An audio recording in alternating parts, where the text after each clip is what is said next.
Hello नमस्कार, welcome to inculcate learning second unit यानी research aptitude, जो कि हमारे यूजीसी नेट पेपर 1 के लिए काफी इंपॉर्टेंट हो जाती है। प्लस आपके जितने भी पीएचडी के लिए एंट्रेंस एग्जाम्स होते हैं उनमें भी रिसर्च का काफी इंपॉर्टेंट पोर्शन जो है वो होता है। ठीक है जी। So this is presented by me. अगर आपको वीडियोस इन्फॉर्मेटिव लग रही हैं सो लाइक शेयर और सब्सक्राइब कर दीजिएगा इनकलकेट लर्निंग को। ये हमारी 4th क्लास है, यानी कि जो रिसर्च एप्टीट्यूड हमने सोचा था कि हम 7 क्लासेस में विद क्वेश्चंस कंप्लीट कर देंगे, उसमें से ये हमारी 4th क्लास है। 7th जो लेक्चर हमारा रहेगा वो किस पे रहेगा? क्वेश्चंस प्रैक्टिस पे रहेगा, ताकि जो 6 वीडियोस में हमने रिसर्च एप्टीट्यूड कंप्लीट किया है, क्या हम उससे रिलेटेड उस चीजों को पढ़ के क्या क्वेश्चन सोल्व कर पा रहे हैं, राइट? तो वो हम 7th वीडियो में देखेंगे। अब जो लास्ट वीडियो थी हमारी 3rd, उसमें हमने बात कर ली थी स्टेप 1 की, यानी कि रिसर्च प्रॉब्लम को फॉर्मुलेट करना, लिटरेचर रिव्यू, जिसमें उसके स्टेप्स जो थे रिसर्च प्रॉब्लम को फॉर्मुलेशन में, आइडेंटिफाई वेरिएबल्स और कंस्ट्रक्टिंग हाइपोथेसिस, ये हमने डिटेल में डिस्कस किया था। उसके बाद रिसर्च डिजाइन जो है वो भी हमने डिटेल में डिस्कस किया था। अब हम 3rd स्टेप से लेके ये जो हमारा 8 स्टेप मॉडल है उसमें 8 स्टेप तक डिस्कस करेंगे। उसके बाद हम क्या करेंगे, ये जो हमारा 4th पॉइंट है जिसमें हमें फॉर्मेट और स्टाइल्स के बारे में बात करनी है, रेफरेंसिंग की, यानी कि आप कोई भी रिसर्च आर्टिकल या पेपर पब्लिश करते हैं सो लास्ट में जो आप रेफरेंसेस ऐड करते हैं उन रेफरेंसेस को कैसे लिखा जाना चाहिए या किस किस तरीके से हम लिख सकते हैं रेफरेंसेस को। ठीक है, सो वो सब चीजें डिस्कस करेंगे। उसके अलावा thesis, article, synopsis, dissertation, impact factor क्या होता है, सो वो सारी चीजें जो है वो हम डिटेल में यहाँ डिस्कस करने वाले हैं। सो हम 3rd स्टेप से शुरू करते हैं, जिसमें है कि हमें कोई इंस्ट्रूमेंट या जो डाटा कलेक्शन है उसके लिए क्रिएट करना है, यानी कंस्ट्रक्ट करना है हमें कि हम डाटा कलेक्ट कैसे करेंगे, राइट? सो एक मेथड सिलेक्ट करना पड़ेगा, एक तो डाटा कलेक्शन का कि कौन सा तरीका है, यानी प्राइमरी या सेकेंडरी।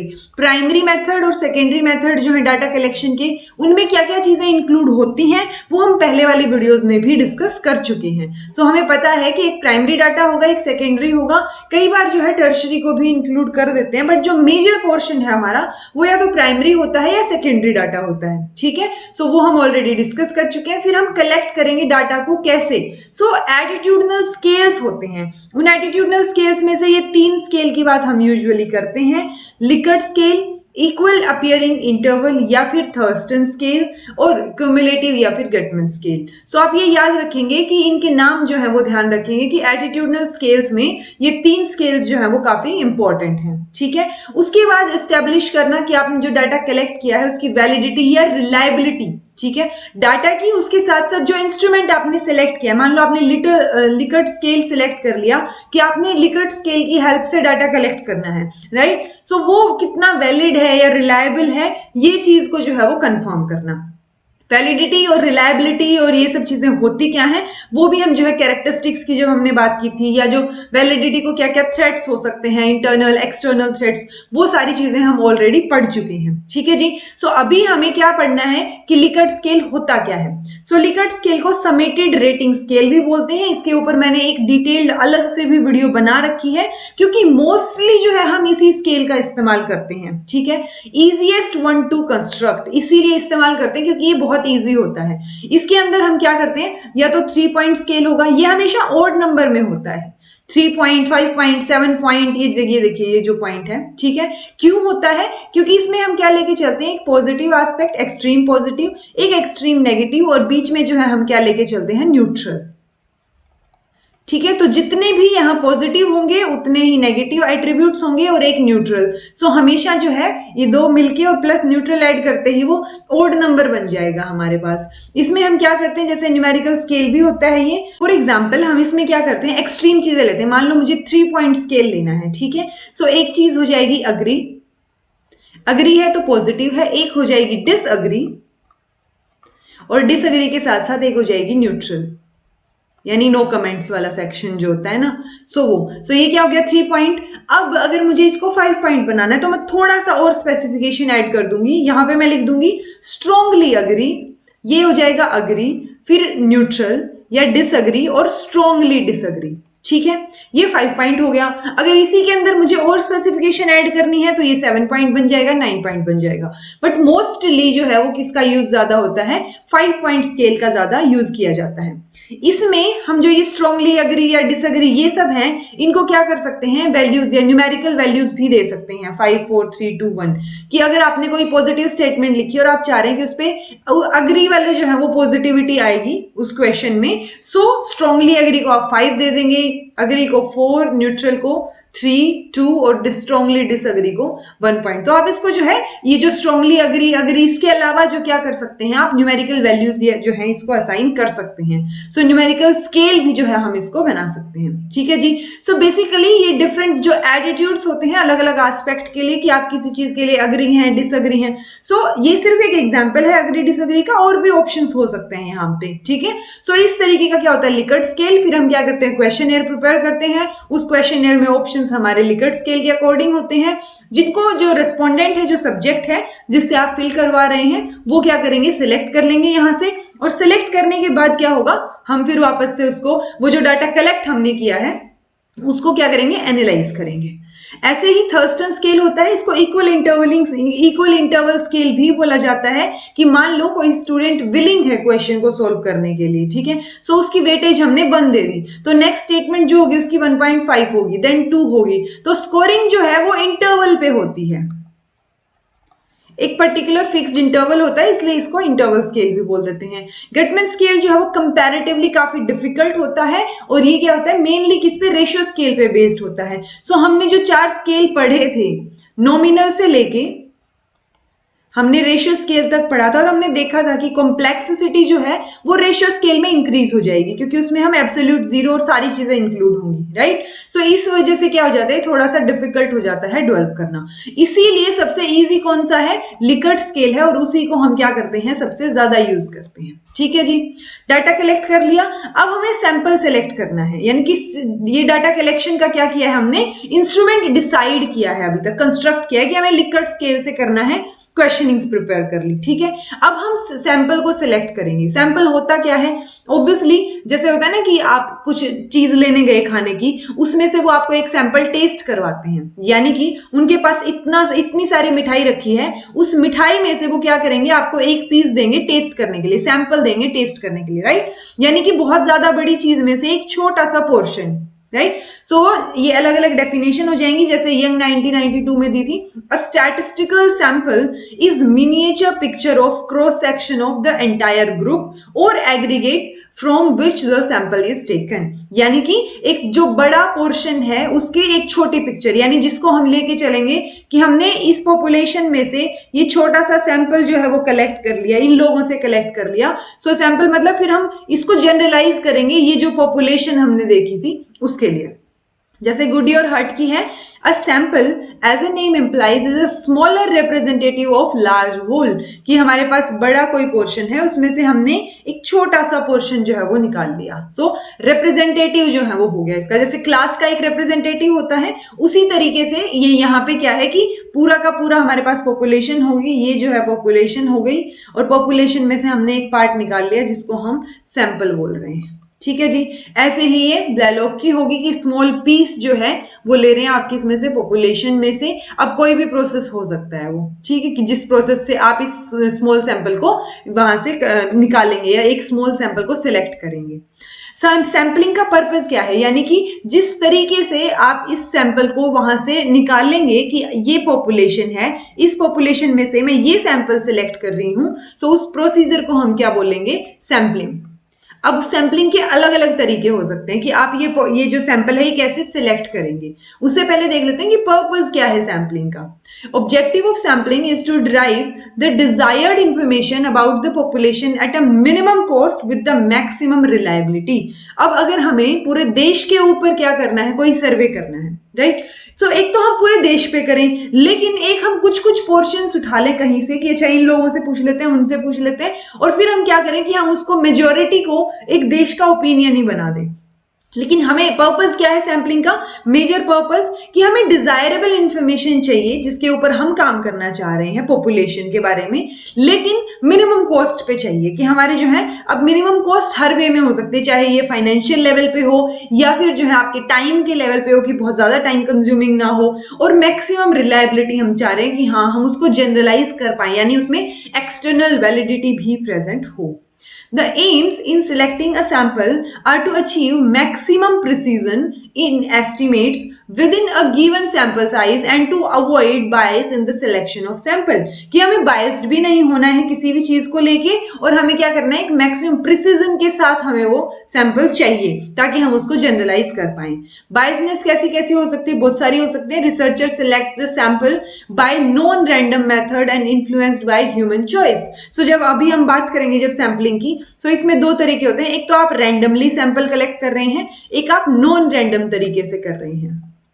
रैंडम क्या होता है कि किसी से भी ले लिया, राइट, यानी हमारे पास प्रोबेबिलिटी है कि हम किसी से भी पूछ सकते हैं। सो रैंडम में क्या होता है, हर एक को इक्वल चांस जो है वो होता है कि कोई भी जो है वो सैंपल में आ सकता है, इक्वल चांस जो है वो दिया जाता है। नॉन प्रोबेबिलिटी सैंपलिंग जो हो गया, नॉन रैंडम सैंपलिंग जिसको बोलते हैं, उसमें इक्वल चांस नहीं होता, हम एक प्रॉपर वे में जो है वो वहां से सैंपल कलेक्ट करते हैं। सो उसकी वजह से क्या हो सकती है, बायसनेस हो सकती है। फिर है researcher does not cover the sampling population accurately and completely. अब हम एक सैंपल ही तो ले रहे हैं ना, इसमें से तो हमने कंप्लीट पॉपुलेशन तो कवर की ही नहीं, सो वो सैंपल क्या उसको अच्छे से रिप्रेजेंट कर पाएगा भी या नहीं, ये भी एक बायसनेस होती है।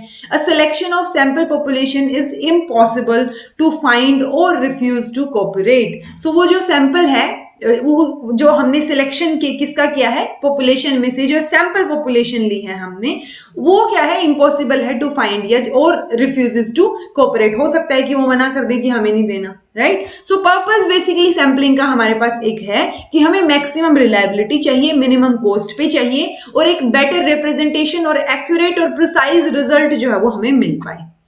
अब कुछ एक टर्म्स होती है सैंपलिंग में। पॉपुलेशन क्या होगी, जहां से आप क्या करेंगे, सैंपल को कलेक्ट करेंगे, ये पूरा का पूरा पार्ट क्या हो गया, पॉपुलेशन हो गया, ठीक है। स्टैटिस्टिक्स में it refers to any specified collection of, या ऑब्जेक्ट्स हो सकते हैं, पीपल, ऑर्गेनाइजेशन, जो भी जिस भी तरीके का हमारा क्या होगा, टॉपिक होगा, उस तरीके से हम क्या करेंगे, पॉपुलेशन में से सैंपल कलेक्ट करेंगे। ये कंप्लीट जो होगा वो पॉपुलेशन होगी, और उसी के अंदर जितनी भी यूनिट्स प्रेजेंट होंगी, मान लो इसमें बहुत सारे लोग प्रेजेंट हैं इस पॉपुलेशन में, ठीक है, सो वो सारी की सारी क्या होंगी, पॉपुलेशन यूनिट्स होंगी, पॉपुलेशन का साइज हो जाएगा, ठीक है। सैंपलिंग यूनिट्स क्या होंगी, ये सारे के सारे मेंबर्स को हम सैंपलिंग यूनिट्स बोल रहे हैं। सैंपलिंग फ्रेम क्या होगा, list of all the units of population. Sampling design क्या होगा, वो तरीका जिससे कि हम सैंपल कलेक्ट कर रहे हैं एक गिवन पॉपुलेशन में से। सैंपल का साइज क्या होगा कि इतने बड़े सैंपलिंग यूनिट्स में से हमने 10 लोगों को या 20 लोगों को सेलेक्ट कर लिया बाई चांस, तो वो क्या है, हमारा सैंपलिंग साइज है। सैंपलिंग साइज को कई बार कई बुक्स में एन से भी डिनोट किया हुआ है।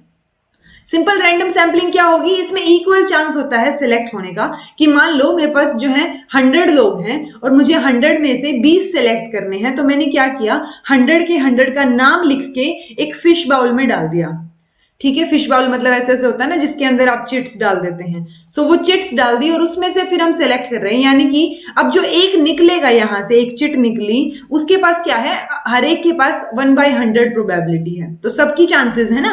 सो ये क्या हो गया, ये सिंपल रैंडम सैंपलिंग होगा। इस डायग्राम से आप समझ सकते हैं कि ये हमारे पास क्या है, पूरी की पूरी स्टडी पॉपुलेशन है जिसमें बहुत सारे यूनिट्स हैं जिनको हम सैंपलिंग यूनिट्स बोल रहे हैं। हमने यहाँ से कुछ एक सैंपलिंग यूनिट्स जो है वो कलेक्ट कर ली, जिसपे हम स्टडी करेंगे, उसको हम सैंपल बोलेंगे। अब जो कलेक्टेड यहां से जो सैंपल कलेक्ट किया है, उस सैंपल से जो लोग हैं वहां से हमने डाटा कलेक्ट किया, इंफॉर्मेशन कलेक्ट की, वो जो वहां से हमें आंसर्स मिले हैं, हम इसको, ये जो पूरी पॉपुलेशन थी, इसके लिए क्या करेंगे, जनरलाइज करेंगे,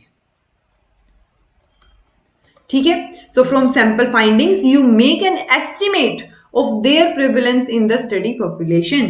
so हम बेसिकली एक एस्टिमेट लगा रहे हैं, एक जनरलाइजेशन रेडी कर रहे हैं कि हम ये बेसिकली ये जो 6 लोग यहाँ दिखा रखे हैं, ये सारी की सारी जो पॉपुलेशन है, स्टडी पॉपुलेशन, उसके रिप्रेजेंटेटिव होंगे,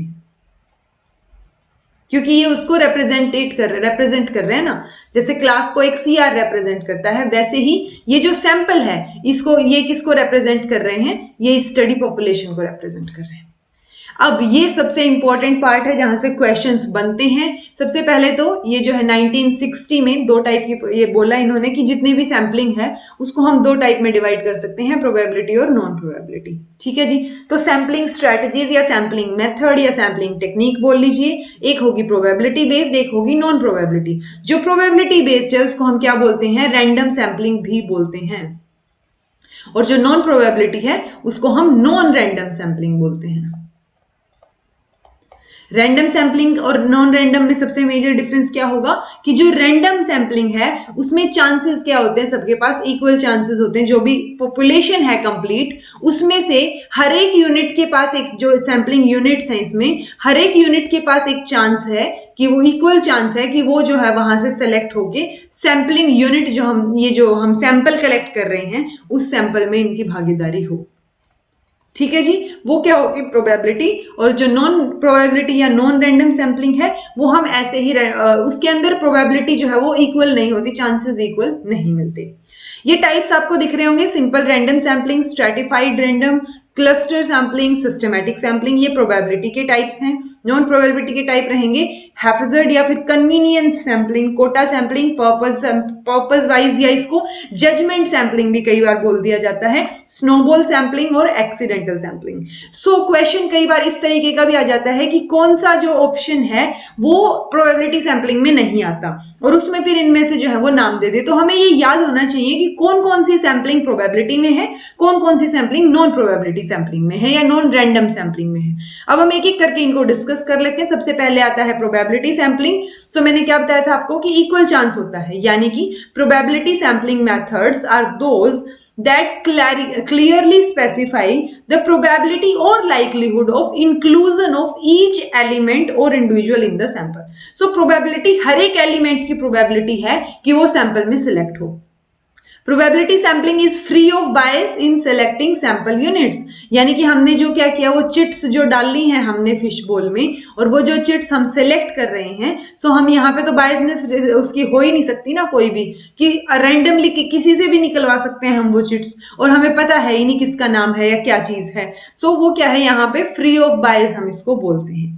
They help in estimation of sampling error, evaluate sample results in terms of their precision, accuracy, efficiency. So conclusion या precision जो है वो क्या बढ़ जाता है इसमें और generalization जो है वो भी बढ़ जाता है। ठीक है जी, so ये probability होगी। इसमें simple random sampling जो मैंने आपको अभी fish bowl वाला example दिया जिसमें हमने बहुत सारी चिट्स डाली और वहां से select किया सैंपल को, वो एक example हो गया simple random sampling का।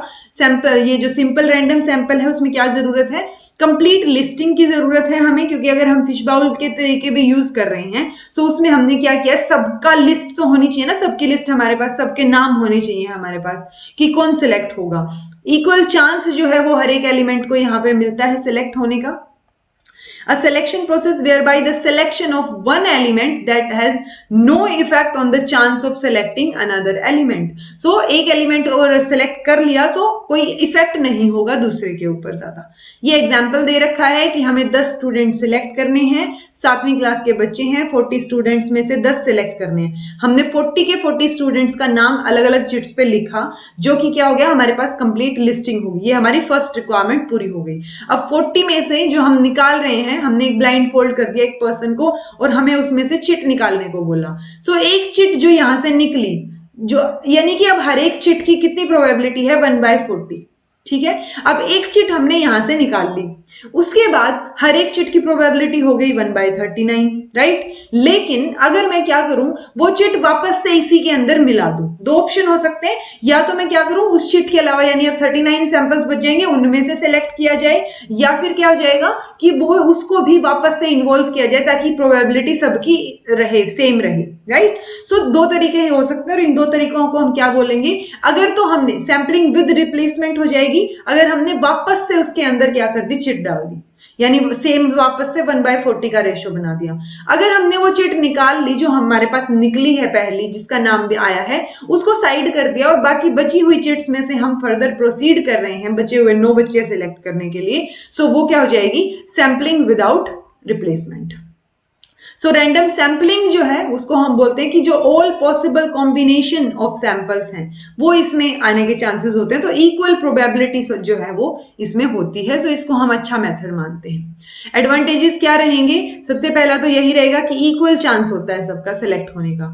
Simple random sampling serves as a foundation against which other methods are sometimes evaluated. तो कई बार इसको रेफरेंस या फाउंडेशन की तरह भी लिया जाता है क्योंकि इसमें चांसेस सबके पास सेम है। It is most suitable where population is relatively small. अब ऐसे चिट्स निकालना स्मॉल पॉपुलेशन के लिए तो सही है, लेकिन हमें लाखों में से जो है हजारों चिट्स निकाल रही तो वो थोड़ी सी गड़बड़ हो जाएगी। But where sampling frame is complete and up to date, तो हमें सबके नाम भी चाहिए, तो सारी जो चीजें हैं हमारे पास वो होनी चाहिए proper. As the sample size increases, it becomes more representative of universe। तो सैंपल साइज जितना बड़ा होगा वो ज्यादा रिप्रेजेंटेटिव होगा। मान लो एक तो जो है मैं 100 में से क्या ले रही हूँ, 50 स्टूडेंट्स को ले रही हूँ, और एक मैं 100 में से 80 स्टूडेंट्स को ले रही हूँ, राइट। सो जितना बड़ा सैंपल होगा वो रिप्रेजेंटेशन उसकी उतनी ही ज्यादा हो जाएगी। This method is least costly and easily accessible of accuracy. Accuracy की साइड क्यों है ये ज्यादा? क्योंकि सबके इक्वल चांसेस हैं यहाँ पे। डिसएडवांटेजेस को देखें तो कंप्लीट और अप टू डेट कैटलॉग हमें चाहिए, यानी सबकी इंफॉर्मेशन हमारे पास होनी चाहिए। Large sample size is required to establish the reliability. तो जितना ज्यादा सैंपल साइज होगा, अब मैंने बोला ना एक तो 50 बच्चे सिलेक्ट करने, 100 में से एक 80 सिलेक्ट करने, तो 80 वाले ज्यादा बेटर तरीके से रिप्रेजेंट कर पाएंगे ना। सो जितना बड़ा सैंपल होगा उतनी रिलायबिलिटी ज्यादा होगी। When the geographical dispersion is so wider, therefore study of sample item has larger cost and greater time। So हो सकता है कि हम मान लो मैंने हरियाणा का कंप्लीट डाटा लेने के लिए ट्राई किया, सो हरियाणा भी काफी बड़ा हो गया ना, तो वो क्या हो गया, ज्योग्राफिकल डिस्पर्सन हो गया, वहां पे ज्योग्राफिकली थोड़ा सा दूर दूर हो गई चीजें, जिसकी वजह से कॉस्ट जो है और टाइम जो है वो हमारा इंक्रीज हो जाएगा। अनस्किल्ड और अनट्रेन्ड इन्वेस्टिगेटर जो है वो इसमें रॉन्ग रिजल्ट्स इंटरप्रेट कर सकता है। ठीक है, सो ये एडवांटेजेस डिसएडवांटेजेस हो गए। नेक्स्ट आ गया स्ट्रेटिफाइड रैंडम सैम्पलिंग, यानी ये भी प्रोबेबिलिटी सैम्पलिंग का ही पार्ट है। स्ट्रेटिफाइड क्या होता है? स्ट्रेटिफिकेशन यानी लेयरिंग, कि एक के बाद एक नेक्स्ट नेक्स्ट नेक्स्ट ऐसे, ठीक है। सो इसमें हम पॉपुलेशन को डिवाइड करते हैं 2 या 2 से ज्यादा स्ट्रेटा में, यानी 2 लेयरिंग हमने डिसाइड कर दिया, एक स्ट्रेटेजी सी बना दी यहाँ पे, क्या, विच में be based upon single criteria. Single हो सकता है, 2 कैटेगरीज हो सकती है, कितनी भी हो सकती है। मान लो मैंने सेक्स के बेसिस पे मेल और फीमेल जो है वो पहले से ही डिसाइड कर दिया, ठीक है। या फिर ये क्या, जैसे दो स्ट्रेटा आ गए, इसमें एक मेल और एक फीमेल, अलग अलग कॉम्बिनेशन भी हो सकते हैं कि मैंने सेक्स और ग्रेजुएशन के बेसिस पे डिसाइड कर दी चीजें, तो वो 4 स्ट्रेटा हो जाएंगे कि मेल ग्रेजुएटेड, फीमेल ग्रेजुएटेड, या जो है नॉन ग्रेजुएटेड दोनों, राइट। सो वो 4 आगे। तो ये हेट्रोजीनियस पॉपुलेशन के लिए काफी सुटेबल माना जाता है ये मेथड, ठीक है। सो अगर कई बार पूछा जाए कि हेट्रोजीनियस पॉपुलेशन अगर हो, यानी कि हेट्रोजीनियस क्या हो गया, अलग अलग तरीके के हो गई ना, यहाँ पे चीजें फिक्स हो गई, सो वो हेट्रोजीनियस पॉपुलेशन में स्ट्रेटिफाइड रैंडम सैम्पलिंग को एक सुटेबल मेथड माना जाता है। अब हमने क्या किया है, हमने एक जो हमारे पास पॉपुलेशन है उसमें से मेल और फीमेल में ही डिवाइड कर दिया सबसे पहले, तो ये सब पॉपुलेशन हो गई हमारे पास, ठीक है, which are non overlapping, overlap नहीं करेंगे अब वो, and together constitute the whole population. Overlap नहीं करेंगे, प्लस अगर हमने इनको मिला दिया तो ये हमारे पास क्या है, कंप्लीट पॉपुलेशन का पार्ट बन जाएंगे। Having decided the population into 2 or more strata which are considered to be homogeneous internally, यानी एक्सटर्नली तो क्या है, मेल और फीमेल हेट्रोजीनियस हो गए, लेकिन विद इन द मेल और विद इन द फीमेल जो है वो क्या है, होमोजीनियस ही है एक तरीके से, राइट। सो उसके अंदर फिर हम क्या कर रहे हैं, सिंपल रैंडम सैम्पलिंग का मेथड जो है वो वहां से कि मेल और फीमेल डिसाइड कर दिया, उन मेल में से हम सिंपली रैंडम सिलेक्शन करेंगे और ऐसे ही फीमेल में से रैंडम सिलेक्ट करेंगे, जैसे हमने पिछली बार किया था जो हमारा सिंपल रैंडम था उसमें से। सो स्ट्रेटिफाइड रैंडम सैम्पलिंग जो है वो क्या हो जाएगी, स्ट्रेटिफिकेशन पहले होना चाहिए पॉपुलेशन का, ये फर्स्ट रिक्वायरमेंट रहेगी कि हम स्ट्रेटाज में जो है वो डिवाइड करें, या जो सब पॉपुलेशन है वो हमारे पास हो, ठीक है जी, स्ट्रेटा। अच्छा, फिर है, अब बहुत सारे रीजंस हो सकते हैं स्ट्रेटिफिकेशन के। अभी उनमें से दो रीजन यहाँ पे दिए हुए हैं। Stratification tend to increase the precision. अब एक तो है कि हमने क्या किया, पूरे पॉपुलेशन में से रैंडम सिलेक्शन के साथ सिलेक्ट किया, सो उसमें सब मेल भी सिलेक्ट हो सकते हैं लकवाइज, या फीमेल भी सिलेक्ट हो सकती है, या कुछ मेल आ गए कुछ फीमेल आ गई, ठीक है। लेकिन मैं क्या कर रही हूँ, अगर मुझे 10 सैंपल्स कलेक्ट करने हैं तो मैं चाह रही हूँ कि 5 मेल हो 5 फीमेल हो। सो मैंने क्या किया, पहले उनको मेल और फीमेल में डिवाइड किया, फिर रैंडम सैम्पलिंग की, ठीक है। सो स्ट्रेटिफिकेशन से क्या हो गया, अब जो चांसेस हैं वो इक्वालिटी वाले थोड़े से प्रिसीजन के इंक्रीज हो गए कि सारी पॉपुलेशन को वो रिप्रेजेंट करें। Stratification gives some convenience in sampling. When the population is divided into several units, a person or group of person may be deputed to supervise the sampling survey in each unit. So इसमें क्या है, convenience के हिसाब से भी थोड़ा सा होगा कि मेरी मर्जी ना कि मैं मेल फीमेल में डिवाइड कर रही हूँ या मैं और फर्दर ज्यादा स्ट्रेटा इसमें बना रही हूँ, राइट। एडवांटेजेस क्या होगा, मोर रिप्रेजेंटेशन होगी, क्योंकि इसमें भी प्रोबेबिलिटी क्या हो गई, जो हमने फिक्स किए हैं स्ट्रेटा वहां से इक्वालिटी आने के चांसेस हो गए। मोर प्रिसाइज हो गया, बायसनेस को भी अवॉइड करेगा, ऐसा भी नहीं है कि सारी की सारी फीमेल ही सैंपल में सेलेक्ट हो गई हो या सारे मेल सेलेक्ट हो गई हो। सो इसमें क्या हो गया, बायसनेस जो है वो थोड़ी सी अवॉइड हो जाएगी।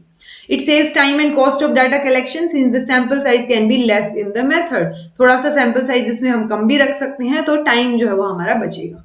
लेकिन अगर इम्प्रॉपर स्ट्रेटिफिकेशन कर दिया तो रॉन्ग रिजल्ट्स आएंगे हमारे पास। जितना बड़ा ज्योग्राफिकल कंसंट्रेशन होगी उतना ही ज्यादा हमें टाइम लगेगा और उतनी ही ज्यादा कॉस्ट हमारी लगेगी। और इसमें भी हमें क्या है, जब हम स्ट्रेटिफिकेशन कर रहे हैं तो हम किस तरीके से स्ट्रेटिफाई करें, वो भी एक ट्रेंड इन्वेस्टिगेटर की जो हमें जरूरत पड़ेगी। क्लस्टर सैंपलिंग, क्लस्टर क्या होता है कि गुच्छा जिसको बोलते हैं ना वैसे। तो इसमें क्या हो गया, ये भी एक रैंडम सैंपलिंग का ही टाइप है, बट इसमें हम मल्टी स्टेज यूज करते हैं, यानी कि और इसीलिए मल्टी स्टेज यूज करते हैं इसलिए इसको मल्टी स्टेज सैंपलिंग भी बोलते हैं। क्यों, क्योंकि जो सैंपल का सिलेक्शन है ना वो अलग अलग स्टेज पे हो रहा है। जैसे कि इन्वेस्टिगेटर को क्या करना है, थर्ड ग्रेड एलिमेंट्री स्कूल के जो बच्चे, यानी जो थर्ड ग्रेड में तीसरी क्लास में बच्चे एलिमेंट्री स्कूल में जो जा रहे हैं उनको इन्वेस्टिगेट करना है। अब एक तो ये हो कि वो एक ही स्कूल के ले लें, एक हमारे पास ऑप्शन है कि हमने रैंडमली पहले तो नंबर ऑफ स्टेट्स कि हमने क्या किया, एक फिश बाउल लिया, उसमें नंबर ऑफ स्टेट्स की चिट डाल दी, वहां से हमने पहले स्टेट्स को सिलेक्ट किया। अब वो जो स्टेट सिलेक्ट हुए हैं यहाँ पे ये चिट्स के थ्रू, फिर हमने क्या किया, उन स्टेट्स में से डिस्ट्रिक्ट को सिलेक्ट किया, उन डिस्ट्रिक्ट्स में से हमने क्या किया, स्कूल्स को सिलेक्ट किया, और उन स्कूल्स में फिर हम क्या करेंगे, थर्ड ग्रेड जो एलिमेंट्री स्कूल्स हैं थर्ड ग्रेड के बच्चों का हमें सर्वे करना है, ठीक है। सो ये क्या हो गया, एक क्लस्टर के थ्रू, यानी अलग अलग स्टेजेस हो गई यहाँ पे क्रिएट। एक फर्स्ट स्टेज पे क्या, उसमें से जो सैंपलिंग से डाटा आया वहां से हमने फिर फर्दर मूव किया, right. So each level is randomly sampled, so final जो सैंपल आएगा वो भी रैंडम ही आएगा, जिसमें कि प्रोबेबिलिटी चांसेस जो है वो सबके पास इक्वल होंगे, राइट। सो इसीलिए इसको मल्टी स्टेज सैंपलिंग बोलते हैं, क्योंकि अलग अलग स्टेज पे क्या हो गया, हमारे पास सिलेक्शन हो गया। अब ये फ्लेक्सिबल ज्यादा है जो बाकी मेथड्स हैं उससे। जो सब डिवीजन होगा, यानी कि जो उस बाउल से हमने पहले स्टेट सिलेक्ट किए हैं, तो जो सिलेक्टेड स्टेट्स है ना उन्हीं में से हमें फिर फर्दर डिस्ट्रिक्ट सिलेक्ट करने हैं। ऐसा नहीं है कि यहां से तो हमने पूरे इंडिया के स्टेट पहले स्टेट सिलेक्ट किए फिर सारे के सारे स्टेट्स के डिस्ट्रिक्ट डाल दिया, ऐसा नहीं होगा। जो यहाँ पे सिलेक्ट हुए हैं ना स्टेट्स, उनके डिस्ट्रिक्ट्स हमें फर्दर फिर फिश बाउल में डालने हैं, ठीक है। सो sub division eight second stage वो क्या होगा, needs to be carried out only those unit selected in the first stage. कि यहां से जो स्टेट सिलेक्ट हुए हैं, मान लो मैंने क्या किया, ये मेरे पास एक बाउल है, मैंने यहाँ पे सारे स्टेट्स डाल दिए 29 28 के 28, तो उन 28 स्टेट में से यहाँ पे एक निकल आया हमारे पास, हरियाणा आ गया, महाराष्ट्र आ गया, महाराष्ट्र के बाद और क्या आ गया, यूपी आ गया। सो अब मुझे क्या करना है, यहाँ हरियाणा के डिस्ट्रिक्ट्स डालने हैं अगले बाउल में, और फिर महाराष्ट्र के डालने हैं, इनके ही डिस्ट्रिक्ट्स होने चाहिए, ठीक है। ऐसा नहीं होगा कि बाकी सारे स्टेट्स को भी वापस से इंक्लूड कर लिया जाए।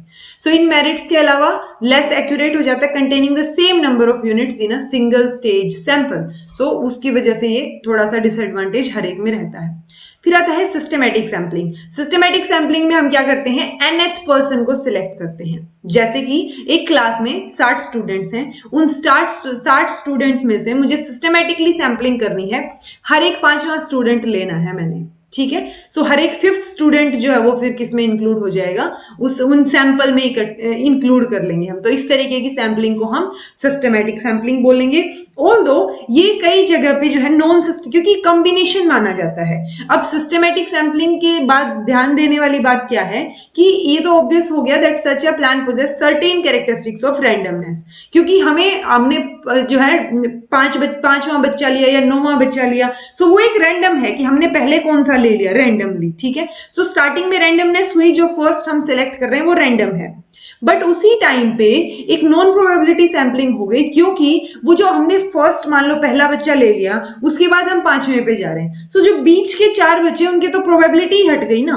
सो कंप्लीटली प्रोबेबिलिटी सैंपलिंग इसको हम नहीं बोलते कई जगह पे, बट मोस्टली बुक्स में इसको सिस्टमैटिक सैंपलिंग को जो है वो रैंडम सैंपलिंग या प्रोबेबिलिटी सैंपलिंग में ही मतलब इसको लिया गया है। सो आप अभी के लिए एग्जाम पर्पज से यही ध्यान रखेंगे कि सिस्टमैटिक सैंपलिंग जो है वो किसमें इंक्लूडेड है, प्रोबेबिलिटी सैंपलिंग में। क्विक मेथड है, क्योंकि हमने एक सिलेक्ट किया और फिर हम डिसाइड कर रहे हैं कि हर एक 5वां या हर एक 10वां बच्चा हम वापस से सिलेक्ट कर रहे हैं सैंपलिंग में, तो ये इजी हो गया यूज के लिए। बट ये एडवांटेजेस के साथ डिसएडवांटेज तो आएगा। डिसएडवांटेज क्या है कि this is not a probability sampling plan एक तरीके से, क्योंकि जो बीच में जो बच गया, मान लो मैंने हर एक 9th स्टूडेंट लिया है, सो जो बीच में बच्चे बच गए उनकी प्रोबेबिलिटी का क्या, ठीक है। सो इस वजह से इसको हम कई बार डिसएडवांटेज मान लेते हैं। अब हमने सारे के सारे प्रोबेबिलिटी सैंपलिंग मेथड्स जो है वो डिस्कस कर लिए हैं। अब हम नॉन प्रोबेबिलिटी पे चलते हैं। नॉन प्रोबेबिलिटी क्या है? One is which there is no way of assessing the probability of element और group of element of population being included in sample, यानी कि हर एक के इक्वल चांस नहीं है यहाँ पे, ठीक है। और इसीलिए this is because non probability sample do not use the technique of random sampling. Random sampling नहीं करते तो इसको नॉन रैंडम सैंपलिंग या नॉन प्रोबेबिलिटी सैंपलिंग भी बोलते हैं। सबसे पहला है हैफजर्ड या कन्वीनियंस सैंपलिंग, यानी जल्दबाजी में आपने ले लिया सैंपल या अपनी कन्वीनियंस के हिसाब से ले लिया, ठीक है। सो अब आप अपनी कन्वीनियंस के हिसाब से सिलेक्ट कर रहे हैं कि आपका मन किया कि आपने क्या करना है, कुरुक्षेत्र यूनिवर्सिटी में जाना है और वहां पे आपने लोग बच्चों का डाटा कलेक्ट करना है किसी भी चीज से रिलेटेड, ठीक है, उनके व्यूज कलेक्ट करने हैं। अब आपने क्या किया, आप यूनिवर्सिटी में एंटर किया, आपको जो जो मिलता गया आप उससे पूछते गए।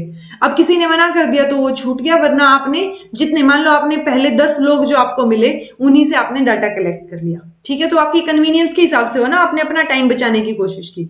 सो ये चीप है, जल्दी हो जाएगा, इजी है, ठीक है। Systematic errors that occurs easily occur make them worse that no sample at all. So ये ऑब्वियसली इनइफेक्टिव हो गई एक तरीके से, क्योंकि ये कंप्लीट पॉपुलेशन को रिप्रेजेंट नहीं भी करता हो, ऐसा पॉसिबल है, ठीक है। मान लो आपका कोई फ्रेंड है और वो टीचर है और आपने डाटा कलेक्ट करना है और वो 10th क्लास को पढ़ाता है या पढ़ाती है, तो आपने सोचा कि चलो वो है तो ही ना, तो मैं 10th का ही डाटा कलेक्ट कर लेती हूँ, ठीक है। सो वो एक तरीके से, इसको कई बार कई बुक्स में एक्सीडेंटल सैंपलिंग भी बोला गया है, ऑल्दो एक्सीडेंटल सैंपलिंग एक अलग भी बोला जाता है जो हम अभी डिस्कस करेंगे। सो आप कन्वीनियंस और हैफजर्ड सैंपलिंग के नाम से ही इसको ध्यान में रखिए कि आपने क्या किया है, सिर्फ जो आपको मिल गया हैफजर्डली या जल्दबाजी में या अपनी कन्वीनियंस के हिसाब से। अब आपकी कन्वीनियंस ही थी ना कि आपका फ्रेंड जो है 10th क्लास के बच्चों को पढ़ा रहा है, सो आप 10th क्लास का ही डाटा कलेक्ट कर लें, ठीक है। सो आपकी कन्वीनियंस के अकॉर्डिंग हुआ। कोटा सैंपलिंग, कोटा सैंपलिंग थोड़ा सा इंप्रूवमेंट है किसका, पिछले वाला जो कन्वीनियंस सैंपलिंग है उसका। इसमें हम क्या करते हैं, रिसर्चर पहले आइडेंटिफाई करेगा कुछ एक कैटेगरीज, मान लो उसने मेल फीमेल की कैटेगरी कर ली या फिर अंडर 30 या 30 to 60 के एज ग्रुप के बेसिस पे कर लिया, ठीक है। सो वो डिसाइड करेगा कि उसको कितनी, मतलब हर एक कैटेगरी से कितने बच्चे या कितने जो है सैंपल्स चाहिए, ठीक है। So number of people in various categories उसने क्या कर दी, सैंपलिंग में फिक्स कर दी। यानी रिसर्चर ने मान लो डिसाइड किया कि उसे 5 मेल चाहिए 5 फीमेल चाहिए अंडर 30 के, 10 मेल 10 फीमेल चाहिए 30 to 60 एज ग्रुप के, और 5 मेल 5 फीमेल चाहिए 60 से ऊपर के, ठीक है। और टोटल सैंपलिंग उसने 40 लोगों की सैंपलिंग लेनी है। सो ये क्या हुआ, उसने पहले एक तरीके से होता है ना, रिजर्वेशन कोटा नहीं होता, उस तरीके से आप याद रख सकते हैं कि फिक्स्ड कर दी चीजें यहाँ पे, और उन फिक्स्ड में से आपके पास क्या हो गया, आपने सैंपल्स जो है वो भी फिक्स्ड कर दिए, ठीक है। सो वो फिक्स्ड जो चीजें हो रही है ना वो कोटा सैंपलिंग के अंदर आएंगी। सो ये इंश्योर करती है some differences are in the sample, क्योंकि आपने फिक्स कर दिए हैं, आप जो है मेल भी ले रहे हैं, फीमेल भी ले रहे हैं, अंडर 30 भी ले रहे हैं, 30 to 60 भी ले रहे हैं। सो वो क्या हो गया, एक ऑल पॉपुलेशन को, मतलब कंप्लीटली तो आप रिप्रेजेंट वैसे ही नहीं कर सकते किसी भी पॉपुलेशन को, राइट, बट क्योंकि हर एक इंडिविजुअल डिफरेंसेस तो होते हैं, बट ओवरऑल अगर आप कोशिश करें तो डिफरेंसेस जो है वो आपके सैंपल में इसमें आ गए कि अलग अलग तरीके के लोग हैं, डाइवर्सिटी है आपके सैंपल में। हैफेजेड सैंपलिंग में क्या था, all those interviewed might be of, वो सेम एज के भी हो सकते थे, सेम सेक्स या सेम बैकग्राउंड के भी हो सकते थे, जो हमने रैंडमली किए थे, नहीं जो हमने इससे पहले वाला कन्वीनियंस के हिसाब से किए थे ना। अब हमने क्या किया है, ज्यादा लोगों को या ज्यादा कैटेगरीज को इन्वॉल्व करने की कोशिश की है। लिमिटेशंस रहेगी, nothing prevents the researcher from selecting the people who act friendly और who want to interview. Obviously मान लो किसी, आप गली में खड़े हैं और आपने इंटरव्यू लेना है किसी का, एक आप जर्नलिस्ट हैं, ठीक है। सो जो फ्रेंडली होंगे, जो आपसे बात करें, इंटरेस्टेड हों, उसको तो आप लेंगे ही ना, ठीक है। जो आगे से इंटरेस्टेड है, सो उसमें तो रिसर्चर फिर होएगा कि चलो ठीक है मेरे को डाटा मिल रहा है, राइट। सो ये एक लिमिटेशन हो जाती है कि हो सकता है कि वो उनको भी इंक्लूड कर लें। Quota sampling method are not appropriate when the interviewer choose who they like, यानी जिसका मन किया उसको चूज कर लिया, जो अच्छा लगा, तो बायस्डनेस के चांसेस हो सकते हैं। बायसनेस के चांसेस इनफैक्ट हर एक सैंपलिंग में होंगे, प्रोबेबिलिटी वाली को छोड़ के, ठीक है। सो इन लिमिटेशन के अलावा भी कोटा सैंपलिंग जो है वो पॉपुलर है नॉन प्रोबेबिलिटी सैंपलिंग्स में से। क्यों है, क्योंकि इसमें थोड़ा सा कंट्रोल जो है वो रिसर्चर का होता है, जो उसका रिसर्च प्लान है कि वो उसमें कंट्रोल कर रहा है कि उसने जो है मेल लेने हैं या इतने मेल और इतने फीमेल लेने हैं, ये एज रहनी चाहिए। सो वो कैटेगरीज जो है वो किसके हाथ में है, रिसर्चर के हाथ में, तो इसलिए पॉपुलर सैंपलिंग का मेथड ये माना जाता है। फिर आता है पर्पसिव, और इसको जजमेंट सैंपलिंग भी इसको बोलते हैं, क्योंकि ये आपके पर्पस के हिसाब से, आपकी जो स्पेशल सिचुएशंस हैं जिनको आप लेना चाह रहे हैं पर्टिकुलर पर्पस के साथ। मान लो मुझे जो है विजुअली इंपेयर्ड लोगों का डाटा कलेक्ट करना है, सो वो मेरा पर्पस है कि मुझे उनका डाटा कलेक्ट करना है, तो स्पेसिफिक सिचुएशन हो गया, अब मैं हर किसी को नहीं इंक्लूड कर सकती, ठीक है। सो एक तरीके से ये एक्सप्लोरेटरी रिसर्च में या फील्ड रिसर्च में इसका इस्तेमाल किया जाता है, स्पेशल सिचुएशंस के लिए इस तरीके की सैंपलिंग यूज की जाती है। It uses the judgement of an expert in selecting cases और it select cases with the specific purpose in mind. So या तो ये जजमेंट यूज करेंगे एक्सपर्ट की हेल्प से, या फिर जो पर्पस आपके माइंड में, जो स्पेसिफिक पर्पस, जैसे मेरा पर्पस है कि मुझे विजुअली इंपेयर्ड लोगों का डाटा कलेक्ट करना है, सो वो एक पर्पस हो गया मेरा, ठीक है। सो इसलिए पर्पसिव सैंपलिंग, जो नाम है वही काम है। With purposive sampling, researcher never knows whether the case selected represent the population. अब मैंने विजुअली इंपेयर्ड बच्चे तो ले लिए, लेकिन मुझे ये नहीं पता कि क्या सब लोग ही इस तरीके से बिहेव करते हैं, राइट। सो इसमें कभी ये नहीं पता चलता कि क्या वो कंप्लीट पॉपुलेशन को रिप्रेजेंट कर भी रहे हैं या नहीं कर रहे हैं, ठीक है। So there is no way to ensure that the sample is truly represent the population. यही एक तरीके से इसकी डिलिमिटेशन हो जाती है। स्नोबॉल सैंपलिंग, ओके, तो एक बार स्नोबॉल सैंपलिंग देख लेते हैं। स्नोबॉल सैंपलिंग को नेटवर्क, चेन रेफरल या रेपुटेशन सैंपलिंग भी बोलते हैं। क्यों बोलते हैं इसको, मान लो मैंने डाटा कलेक्ट करना है, ये जो है रिसर्चर है, इसने डाटा कलेक्ट करना है, इसने अपने फ्रेंड्स को दे दिया सर्वे भरने के लिए, ठीक है, और उन फ्रेंड्स को बोला कि आप जो है अपने फ्रेंड्स को पास कर दीजिए, या उनके बेसिस पे, यानी जो अगला डाटा आया ना वो किसके बेसिस पे आया, ये फ्रेंड की रेपुटेशन या फ्रेंड के नेटवर्क की वजह से आया, ठीक है। कि और बता दे यार, किसी और को भी भेज दियो सेम सैंपल कि वो भर के दे दें जो सर्वे मैंने किया है, राइट। सो एक तरीके से नेटवर्क क्यों बोल रहे हैं, एक तो नेटवर्क क्रिएट हो गया कि फर्दर वो होता है ना कि आप तो भरे ही भरे, अगले दो लोगों को भी पास करें। सो वो अगले दो लोगों को पास करने के चक्कर में एक नेटवर्क सा जो है वो हमारे पास बन गया। या उस तरीके से नेटवर्क इसको आप ले सकते हैं कि आपका जो नेटवर्क था वो क्या था, आपके 4 फ्रेंड थे, उन 4 फ्रेंड का नेटवर्क आगे और भी ज्यादा होगा, ठीक है। रेपुटेशन सैंपलिंग, क्योंकि उन 4 फ्रेंड की रेपुटेशन के हिसाब से ही तो अगले लोग भरेंगे ना, राइट। सो वो क्या है, स्नोबॉल सैंपलिंग में आ जाएगा। इसीलिए इसको सोशियोमेट्रिक सैंपलिंग के, सोशियोमेट्रिक मेथड को भी ये फॉलो करती है। It begins with the collection of data on one और मोर कॉन्टैक्ट्स, यानी मेरे जो कॉन्टैक्ट्स हैं पर्सनली, जिनको मैं जानती हूं, उनसे कलेक्ट करवाया, उन 2 लोगों ने भर दिया, फर्दर फिर बाकियों को पास कर दिया, ठीक है जी। सो ये क्या होगा, स्नोबॉल सैंपलिंग। स्नोबॉल सैंपलिंग के एडवांटेजेस, डिसएडवांटेजेस की अगर हम बात करें, so snowball sampling is primarily a sociometric sampling technique, क्योंकि आप इसमें सोशल जो आपके कनेक्शंस हैं उनको यूज कर रहे हैं. सो prove very important and is helpful in studying small informal social group. Informal हो गया ना कि आपके दो, मान लो आपके अलग अलग फील्ड के फ्रेंड, स्कूल फ्रेंड्स थे, लेकिन अब जो है अभी तक आपके कांटेक्ट में है, लेकिन वो किसी और फील्ड से हैं. सो एक तरीके से इनफॉर्मल वे में डाटा कलेक्ट कर रहे हैं हम, वो भी किसी सोशल ग्रुप का. और फिर हम देखना चाहेंगे कि उसका इम्पैक्ट क्या रहेगा फॉर्मल और स्ट्रक्चर में. यानी जो डाटा कलेक्ट कर रहे हैं वो इनफॉर्मल इसका है, इनफॉर्मल सोशल ग्रुप का, लेकिन इम्पैक्ट हम सब पे देखेंगे. Snowball sampling reveals communication pattern in community organization concepts like community power. Decision making can also be studied with the help of such sampling technique. तो अलग अलग तरीके की चीजें हम इसमें पढ़ सकते हैं. लिमिटेशन की अगर बात करें, snowball sampling becomes cumbersome and difficult when it is larger or say it exceeds 100. मान लो बहुत ज्यादा लोगों का डाटा कलेक्ट करना है, so आप कितना बड़ा नेटवर्क बनाएंगे, राइट? सो वो थोड़ी सी दिक्कत हो जाएगी. This method of sampling does not allow the researcher to use probability statistical method. यानी अब आपने प्रोबेबिलिटी वाले मेथड्स यूज नहीं कर सकते आप यहाँ पे कि आपने जो है रैंडम कर लिया कुछ चीज. नहीं, snowball sampling non probability method है, नॉन रैंडम मेथड है. सो इसके अंदर जो है वो चीजें भी नॉन रैंडम वाली ही यूज होंगी. सो ये भी लिमिटेशन है इसकी. एक आता है एक्सीडेंटल सैम्पलिंग, यानी कि ये बेसिकली तो मार्केट रिसर्च में यूज होता है कि जो लोग आपको मिलते गए वो आप उनसे क्या लेते गए, डाटा लेते गए. ठीक है, सो हो सकता है वो डाटा सारी पॉपुलेशन को रिप्रेजेंट ना करता हो. अब जब हम डाटा, ये जो सैंपल है हमारा, सैंपल साइज की जब हम बात करते हैं किसी भी रिसर्च के लिए, सो वो ये भी 4P पे डिपेंड करता है. जैसे हमने रिसर्च प्रॉब्लम की बात की थी, उस टाइम पे भी हमने क्या किया था, रिसर्च प्रॉब्लम 4Ps के अराउंड रिवॉल्व करती है. ठीक है, सो यहाँ पे भी क्या है, 4Ps के अराउंड हमारा जो सैंपल साइज है वो रिवॉल्व करेगा. पर्पज सबसे पहला तो कि आप किस पर्पज के साथ जो है स्टडी करना चाह रहे हैं. कि अगर आप बहुत बड़े पर्पज के साथ कर रहे हैं तो पॉपुलेशन का साइज बड़ा हो जाएगा, आपकी सैंपल का साइज बड़ा हो जाएगा, राइट? सो पर्पज, पॉपुलेशन, फिर आपका प्रोसीजर क्या रहेगा, और आपका टाइम, बजट, रिसोर्सेज वो क्या है आपके पास. पब्लिशिंग, जितना ज्यादा सैंपल होता है, जितना बड़ा सैंपल होता है ना, उतनी ही ज्यादा उसकी इंपॉर्टेंस बढ़ जाती है, क्योंकि ज्यादा बड़ा सैंपल ज्यादा बड़ी जो है पॉपुलेशन को रिप्रेजेंट करेगा. अब आता है हमारा, ये तो हमने सैंपलिंग सेलेक्ट कर ली, उसके बाद आएगा राइटिंग अ रिसर्च प्रपोजल. तो जितना भी काम अभी तक हमने किया है उसको हम 3 से 7 पेजेस, ऑब्वियसली 7 मतलब बिल्कुल हार्ड एंड फास्ट नहीं, बट कम पेजेस में हम जो है एक रिसर्च प्रपोजल को क्या करेंगे, सबमिट करने के लिए लिखेंगे. इसी रिसर्च प्रपोजल को कई बार साइनॉप्सिस बोल दिया जाता है.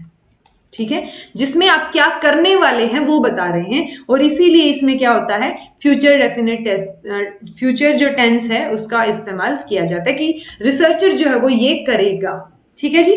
सो ये इतनी सी बात है. रिसर्च प्रपोजल एक डॉक्यूमेंट होगा, यूजुअली 3 से 7 पेजेस का होता है, जो कि बताएगा, दूसरों को इन्फॉर्म करेगा कि प्रपोज्ड पीस ऑफ रिसर्च क्या है, कि क्या करने वाले हो आप.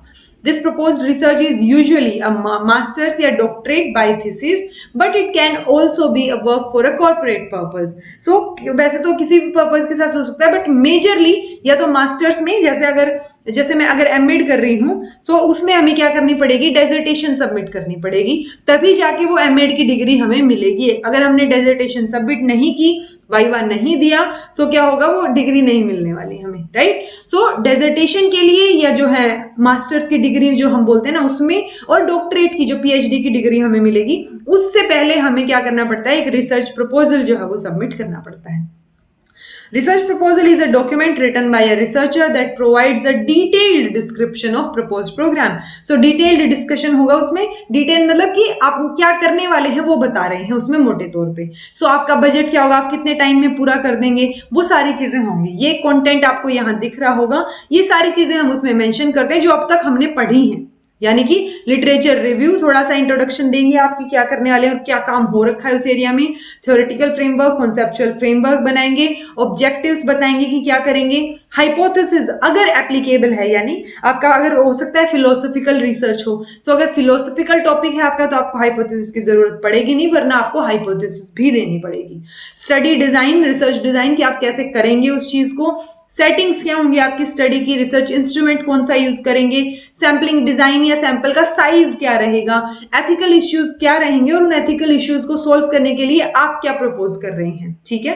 डाटा प्रोसेसिंग प्रोसीजर की डाटा कलेक्शन के बाद आप किस प्रोसीजर से उसको एनालाइज करेंगे, प्रपोज्ड चैप्टर्स की कितने चैप्टर्स आप जो है इसमें इंक्लूड करने वाले हैं रिसर्च में, प्रॉब्लम्स और लिमिटेशंस क्या रहेंगी, और जो टाइम फ्रेम है एक्चुअली वो फिर लिमिटेशन या उसमें भी आ जाता है कि आपके पास काम ज्यादा है टाइम कम है, सो वो मेजरली तो लिमिटेशन में आ जाता है, बट आप टाइम फ्रेम भी बताएंगे कि आप कब तक कर लेंगे, राइट। सो ये सारी की सारी चीजें रिसर्च प्रपोजल में मेंशन होनी चाहिए।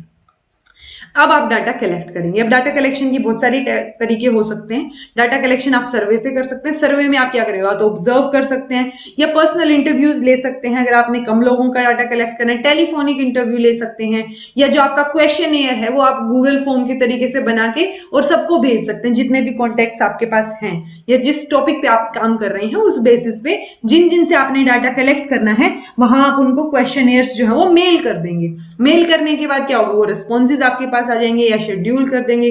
प्राइमरी या सेकेंडरी डाटा कलेक्ट करने, तो वो सारी चीजें अब यहाँ पे आएंगी कि आप एक्चुअल में जो काम आपने अभी तक सोचा था ना कि मुझे लिकर्ट स्केल यूज करना है, इस तरीके से जो है रिसर्च डिजाइन प्रिपेयर किया है मैंने, सो वो सारी चीजें अब जो है उसको क्या करने की बारी आ गई, फील्ड वर्क की बारी हमारे पास यहाँ पे आ जाती है कि आप वो डाटा कलेक्ट करेंगे। अब कैसे कलेक्ट करेंगे वो आपकी दिक्कत है। प्रोसेसिंग और एनालाइजिंग डाटा, डाटा कलेक्शन के बाद आप क्या करेंगे, पहले तो डाटा को क्लासिफाई करेंगे कि कौन कितना डाटा क्वांटिटेटिव है, क्वालिटेटिव है। अगर क्वांटिटेटिव है तो आप उसको टेबुलर फॉर्म में करें, अगर क्वालिटेटिव है सो कैसे आप उसको स्केल पे मेंशन करके कोडिफाई करके थोड़ा सा क्वांटिटेटिव फॉर्म में लेके आए, ठीक है। फिर उसको एनालाइज करेंगे। एनालाइज करने के बाद जो आपने हाइपोथेसिस बनाई थी उसको टेस्ट करेंगे कि वो जो जैसे हमने बात की थी ना नल हाइपोथेसिस और अल्टरनेट हाइपोथेसिस, सो वो जो आपकी हाइपोथेसिस है वो कौन सी हाइपोथेसिस रिजेक्ट हुई है, कौन सी हाइपोथेसिस एक्सेप्ट हुई है, और उसके बेसिस पे फिर आप जो है जो सैंपल के बेसिस पे जनरलाइज करेंगे और इंटरप्रेट करेंगे कि आपने जो रिसर्च किया है वो कितने लोगों पे फिर एप्लीकेबल होता है। तो क्वांटिटेटिव डाटा अगर है तो आपके पास दो तरीके हो जाते हैं कि या तो आप मैन्युअली डाटा को एनालाइज करें या आप कंप्यूटर की हेल्प से करें। सो जब आईसीटी इन रिसर्च की बात करेंगे तब हम इसी की बात करते हैं कि हम कहां पे रिसर्च के एरिया में क्या कर सकते हैं, आईसीटी का यूज कर सकते हैं। सो आप कंप्यूटर का यूज करके भी डाटा को एनालाइज कर सकते हैं। ऐसे ही जब क्वालिटेटिव एनालिसिस की बारी आएगी सो कंटेंट एनालिसिस जो है वो आपको करना पड़ेगा क्योंकि आपके पास क्वालिटेटिव फॉर्म में डाटा है। सो आप मेन थीम्स आइडेंटिफाई करेंगे, उनको कोड करेंगे।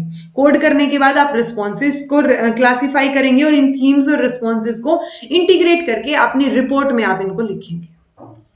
फिर लास्ट में आप क्या करेंगे, रिसर्च रिपोर्ट लिखेंगे, यानी कि जितना भी काम आपने किया है। ऑल्दो ये लास्ट स्टेप है बट सबसे डिफिकल्ट स्टेप हो जाता है क्योंकि इसमें आगे फिर आपकी बाकी चीजें जो प्लेगरिज्म है या बाकी सारी चीजें क्या होती हैं, चेक होनी शुरू हो जाती हैं। सो काफी डिफिकल्ट स्टेप हो जाता है कि आप किस तरीके से लिखेंगे उसको, ठीक है। आपकी लैंग्वेज जो है वो फॉर्मल होनी चाहिए, ना कि जर्नलिस्टिक कि आपने कुछ भी लिख दिया। सो एक रिसर्च रिपोर्ट आपने प्रिपेयर करनी है कि भाई मैंने ये सोचा था, ये जो है मेरा रिसर्च प्रपोजल था और उसके बेसिस पे अब ये मेरी रिसर्च रिपोर्ट निकल के आ रही है। रिसर्च रिपोर्ट में टाइटल पेज होता है, वैसे तो अलग अलग तरीके से हो सकती है, आपके गाइड पे भी डिपेंड करता है, आपके जिसमें आपने पब्लिश करवानी है वो रिपोर्ट या वो जो आर्टिकल है आपका रिसर्च आर्टिकल, उसके बेसिस पे भी आप रेफरेंसेस को सेट करेंगे। तो वो सारी चीजें काफी चीजों पे डिपेंड करती हैं, ठीक है। ये सबसे पहले आपका टाइटल पेज होगा, टेबल बनाएंगे, लिस्ट करेंगे टेबल्स को, एक्नॉलेजमेंट होगी जिसमें आप एक्नॉलेज करते हैं कि आप किस किस को जो है वो धन्यवाद बोलना चाह रहे हैं कि किस किसने आपकी हेल्प की। Introduction, theoretical framework, review literature का, रिसर्च डिजाइन, फिर जो डाटा को एनालाइज और इंटरप्रेट कैसे किया है, उसके बेसिस पे क्या समरी और क्या कंक्लूजन निकल के आ रहा है, आप फ्यूचर के लिए क्या रिकमेंडेशंस देना चाह रहे हैं, ठीक है। सो फर्दर रिसर्च के लिए क्या सजेशंस हो सकते हैं, लिस्ट जो है बिब्लियोग्राफी या रेफरेंसेस की लिस्ट, अपेंडिसेस और लास्ट में सर्टिफिकेट। ये सारे के सारे आपका जो 8 स्टेप है रिसर्च रिपोर्ट का उसके अंदर इंक्लूड किए जाएंगे। सो ये हमारी समरी हो गई। आपको दिख रहा होगा, हमने लास्ट वीडियो में भी डिस्कस किया था शुरुआत में कि ये हमारे 8 स्टेप्स रहेंगे, ठीक है जी। सो 8 के 8 स्टेप आई होप आपको समझ आए होंगे।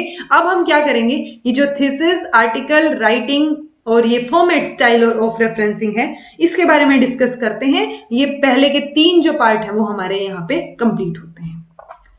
सबसे पहले एक चीज जो छूट गई है अभी तक कि हम रिसर्च पढ़ रहे हैं और मेरे दिमाग से ही निकल गया कि रिसर्च वर्ड कहाँ से ड्राइव हुआ है, ये मैं बता दूं आपको।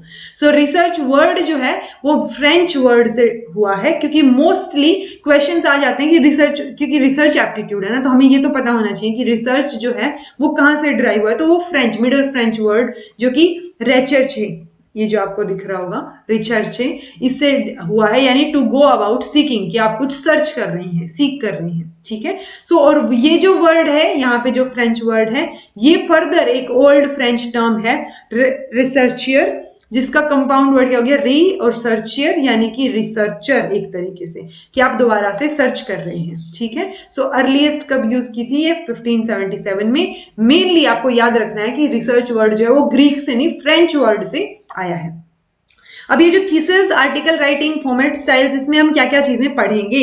सो हम रिसर्च आर्टिकल से लेके रिसर्च रिव्यू पेपर क्या होता है, इंपैक्ट फैक्टर क्या होता है, आर्टिकल थीसिस में क्या डिफरेंस है, साइनोप्सिस, डिसर्टेशन और थीसिस में क्या डिफरेंस है, फॉर्मेट और स्टाइल क्या रहेगा, रेफरेंसिंग का मेन टर्म्स कुछ एक जो यूज की जाती हैं, जैसे एट ऑल यूज की जाती है, ठीक है। तो रिसर्च पेपर्स में कुछ एक टर्म्स जो यूज की जाते हैं वो पता होनी चाहिए, और उसके बाद कुछ एक टर्म्स जैसे मीटिंग, वर्कशॉप और सिंपोजियम, ये सारी चीजें होती क्या हैं वो हमें पता होनी चाहिए। सो देखिए, जब आर्टिकल की बात आती है ना, सो आर्टिकल वर्ड वैसे तो रिसर्च आर्टिकल के लिए ही यूज किया जाता है, ठीक है। ऑल्दो न्यूज़पेपर का भी आर्टिकल होता है, आपकी बुक में भी कोई आर्टिकल दिया हो तो वो चीजें भी हम बोल देते हैं, बट जब आर्टिकल वर्ड है तो वो रिसर्च आर्टिकल का ही नाम उसमें आता है। और रिव्यू पेपर, दो चीजें, डिफरेंस क्या होगा, research article original research work होगा जो आप पीएचडी के दौरान करते हैं, रिव्यू पेपर क्या होगा कि जो ऑलरेडी एग्जिस्टिंग वर्क है उसको आप क्या कर रहे हैं, इंटरप्रेट करके, या अब तक क्या क्या काम हुआ है उसको एक जगह लेके आ रहे हैं, ठीक है। बहुत सारे स्टेप हो सकते हैं जब हम रिसर्च आर्टिकल की बात करेंगे। सबसे पहले तो आप रिसर्च को कंडक्ट करेंगे, जितने भी स्टेप्स हमने पढ़े उसके बेसिस पे, फिर आप उसको लिखेंगे। उस लिखने को, या जो आपका रिसर्च पेपर होता है ना, या रिसर्च आर्टिकल होता है, उसको मैन्युस्क्रिप्ट बोलते हैं कि आपने मैन्युस्क्रिप्ट लिखी है। सो वो मैन्युस्क्रिप्ट राइटिंग आप करेंगे, फिर आप सेलेक्ट करेंगे आपने कौन सी जर्नल में छपवाना है, फिर आप उसको सबमिट करेंगे।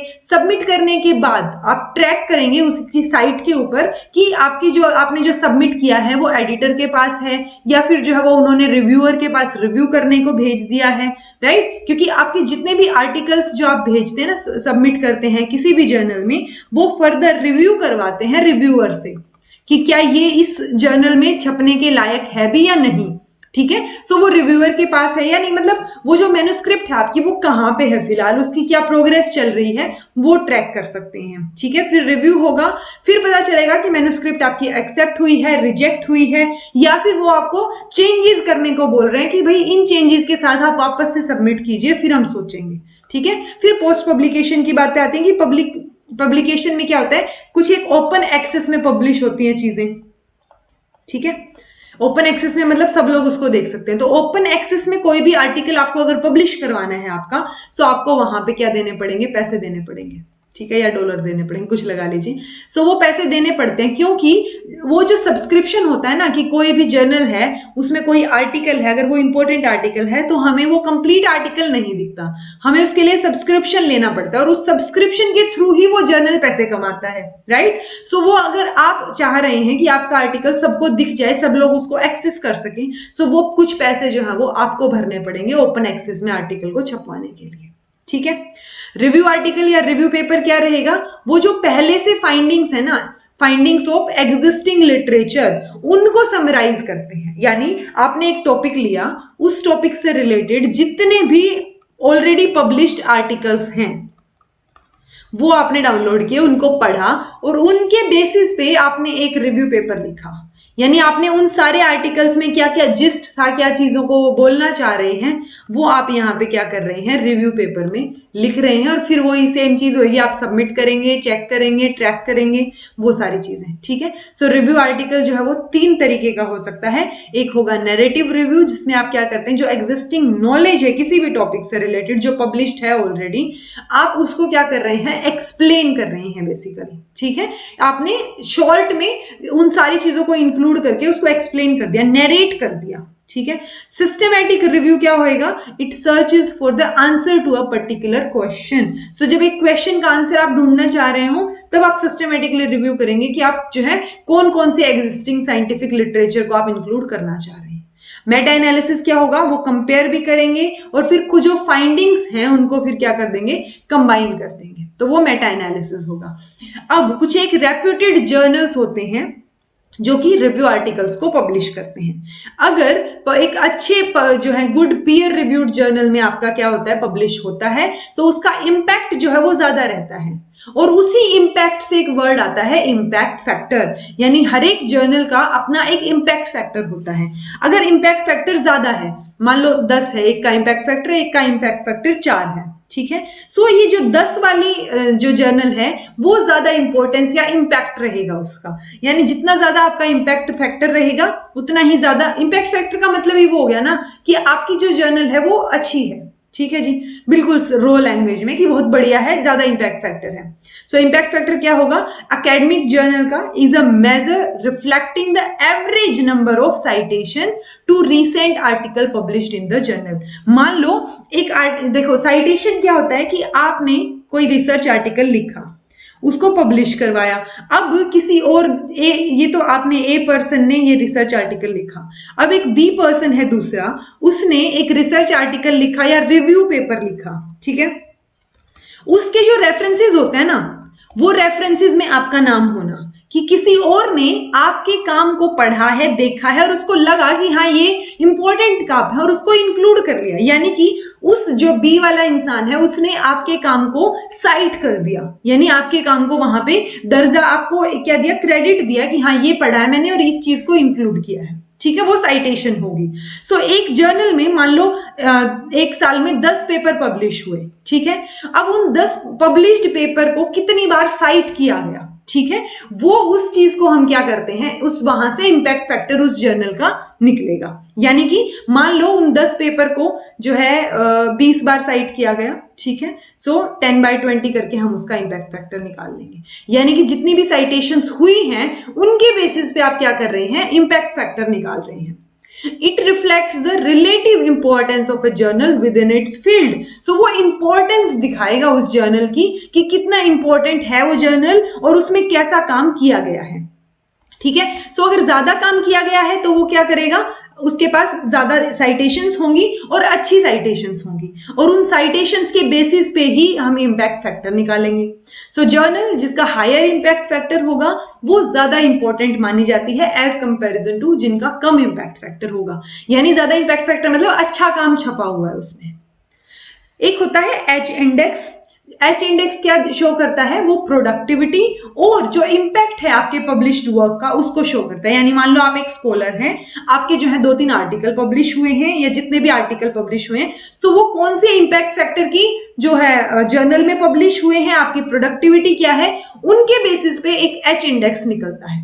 यानी जो भी साइंटिस्ट है, स्कॉलर है, उनका अपना एक एच इंडेक्स होगा।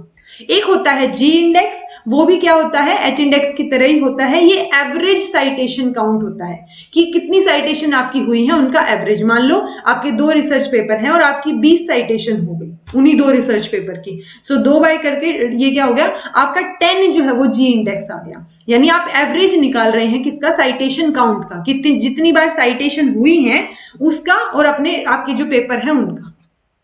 एक होता है I10 इंडेक्स। ये स्पेसिफिकली किसका है? गूगल स्कॉलर ने क्रिएट किया और ये गूगल स्कॉलर के ऊपर ही I10 इंडेक्स आपको दिखेगा और कहीं पे आपको नहीं दिखेगा। I10 इंडेक्स क्या होता है कि मान लो आपके 20, आप एक साइंटिस्ट हैं और आपके 20 रिसर्च पेपर पब्लिश हुए हैं, ठीक है, और उन 20 रिसर्च पेपर में से आपके 15 रिसर्च पेपर 10 से ज्यादा बार साइट किए गए हैं, सो आपका I10 इंडेक्स 15 हो जाएगा। यानी जितनी भी पब्लिकेशन है आपकी उनमें से 10 से ज्यादा बार साइट की हुई पब्लिकेशन क्या होंगी? I10 इंडेक्स होगा। Number of publication with at least 10 citations, ठीक है जी। सो ये किस पे दिखेगा आपको? I10 इंडेक्स गूगल स्कॉलर पे दिखेगा, ये याद रखिएगा। एडवांटेजेस क्या है? सिंपल है, हमें पता चल रहा है कि अगर मैंने 50 पेपर पब्लिश किए, उन 50 में से जो मेरे 40 पेपर हैं वो क्या कर रहे हैं? 10 से ज्यादा बार साइट हो चुके हैं, तो मेरा 40 जो है वो I10 इंडेक्स हो गया। बहुत ईजी है निकालना। माई साइटेशन इन गूगल स्कॉलर जो है वो फ्री रहेगी, इजी टू यूज रहेगी। डिसएडवांटेज क्या है कि सिर्फ गूगल स्कॉलर पे यूज किया जाता है, सबसे बड़ा डिसएडवांटेज, हर जगह नहीं किया जाता।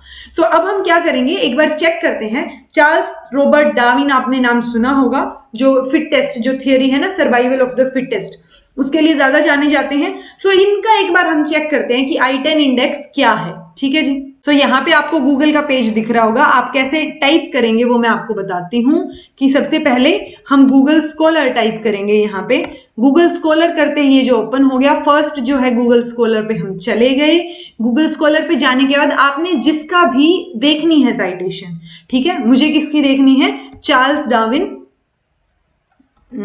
चार्ल्स रॉबर्ट डार्विन, उनका नाम भर दिया। ठीक है, जैसे ही नाम भरेंगे यहाँ पे आपको ये चीज दिख रही होगी, चार्ल्स रॉबर्ट डार्विन, प्रोफाइल जो है इनकी। अब हम इस प्रोफाइल पे क्लिक करेंगे।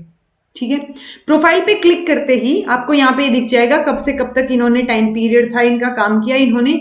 अब ये साइटेशंस आपको दिखेंगी, इनकी टोटल साइटेशंस कितनी है, 1,87,000, ये जो दिख रही है ना आपको 492। ठीक है, ये 95 इनका H इंडेक्स रहेगा, जो कि इनकी इंपैक्ट दिखा रहा है, काम का इंपैक्ट। ठीक है, I10 इंडेक्स जो कि किस पे दिखता है, हमें सिर्फ गूगल स्कॉलर पे दिखता है, वो क्या है 520, यानी कि 520 इनकी ऐसी जो है, ये जो दिख रही है ना यहाँ पे टाइटल, जैसे ओरिजिन ऑफ स्पीशीज, ये क्या है, इनकी पब्लिकेशंस हैं। सो इनमें से 520 पब्लिकेशन इनकी ऐसी हैं जो 10 से ज्यादा बार साइट हो चुकी है।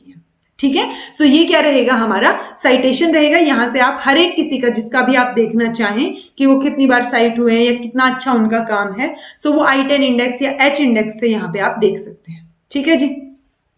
अब हम वापस आ जाते हैं किसके ऊपर, हमारा ये हो गया डिसएडवांटेज, हो गया थीसिस और आर्टिकल। थीसिस और आर्टिकल में डिफरेंस क्या है मेजर। सो ऑब्वियसली थीसिस की आपको इतना तो पता ही होगा अगर आप रिसर्च पढ़ रहे हैं, कि थीसिस जो है बहुत सारे आर्टिकल्स जो है वो किसमें, एक थीसिस में इंक्लूड किए जाते हैं। ठीक है, थीसिस कब छपेगी, जब आपको किसकी PhD की डिग्री मिलेगी।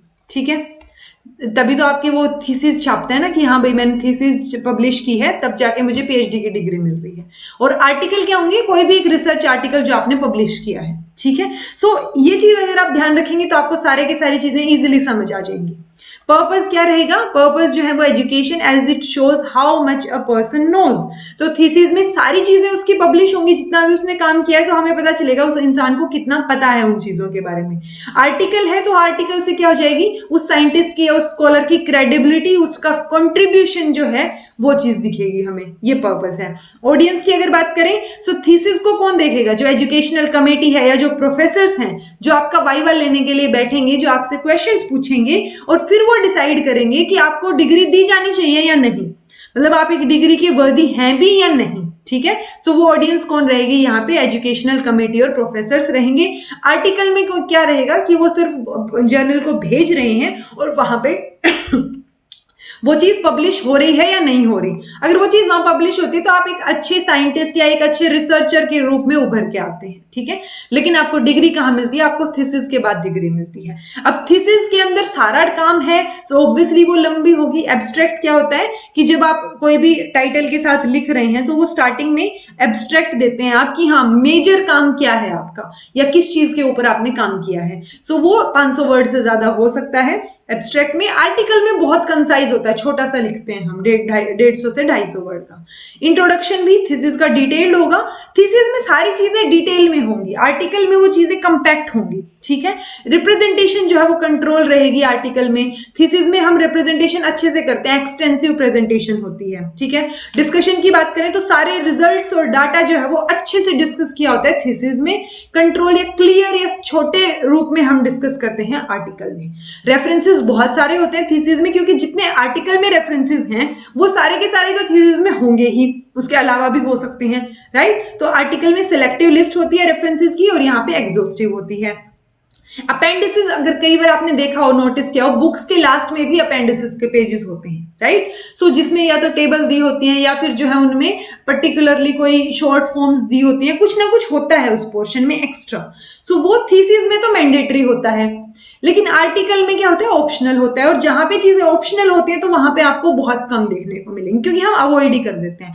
सो आर्टिकल में आपको अपेंडिसेस बहुत रेयर देखने को मिलेंगे, लेकिन थीसिस में मैंडेटरी है तो वहां पे आपको देखने को मिलेंगे।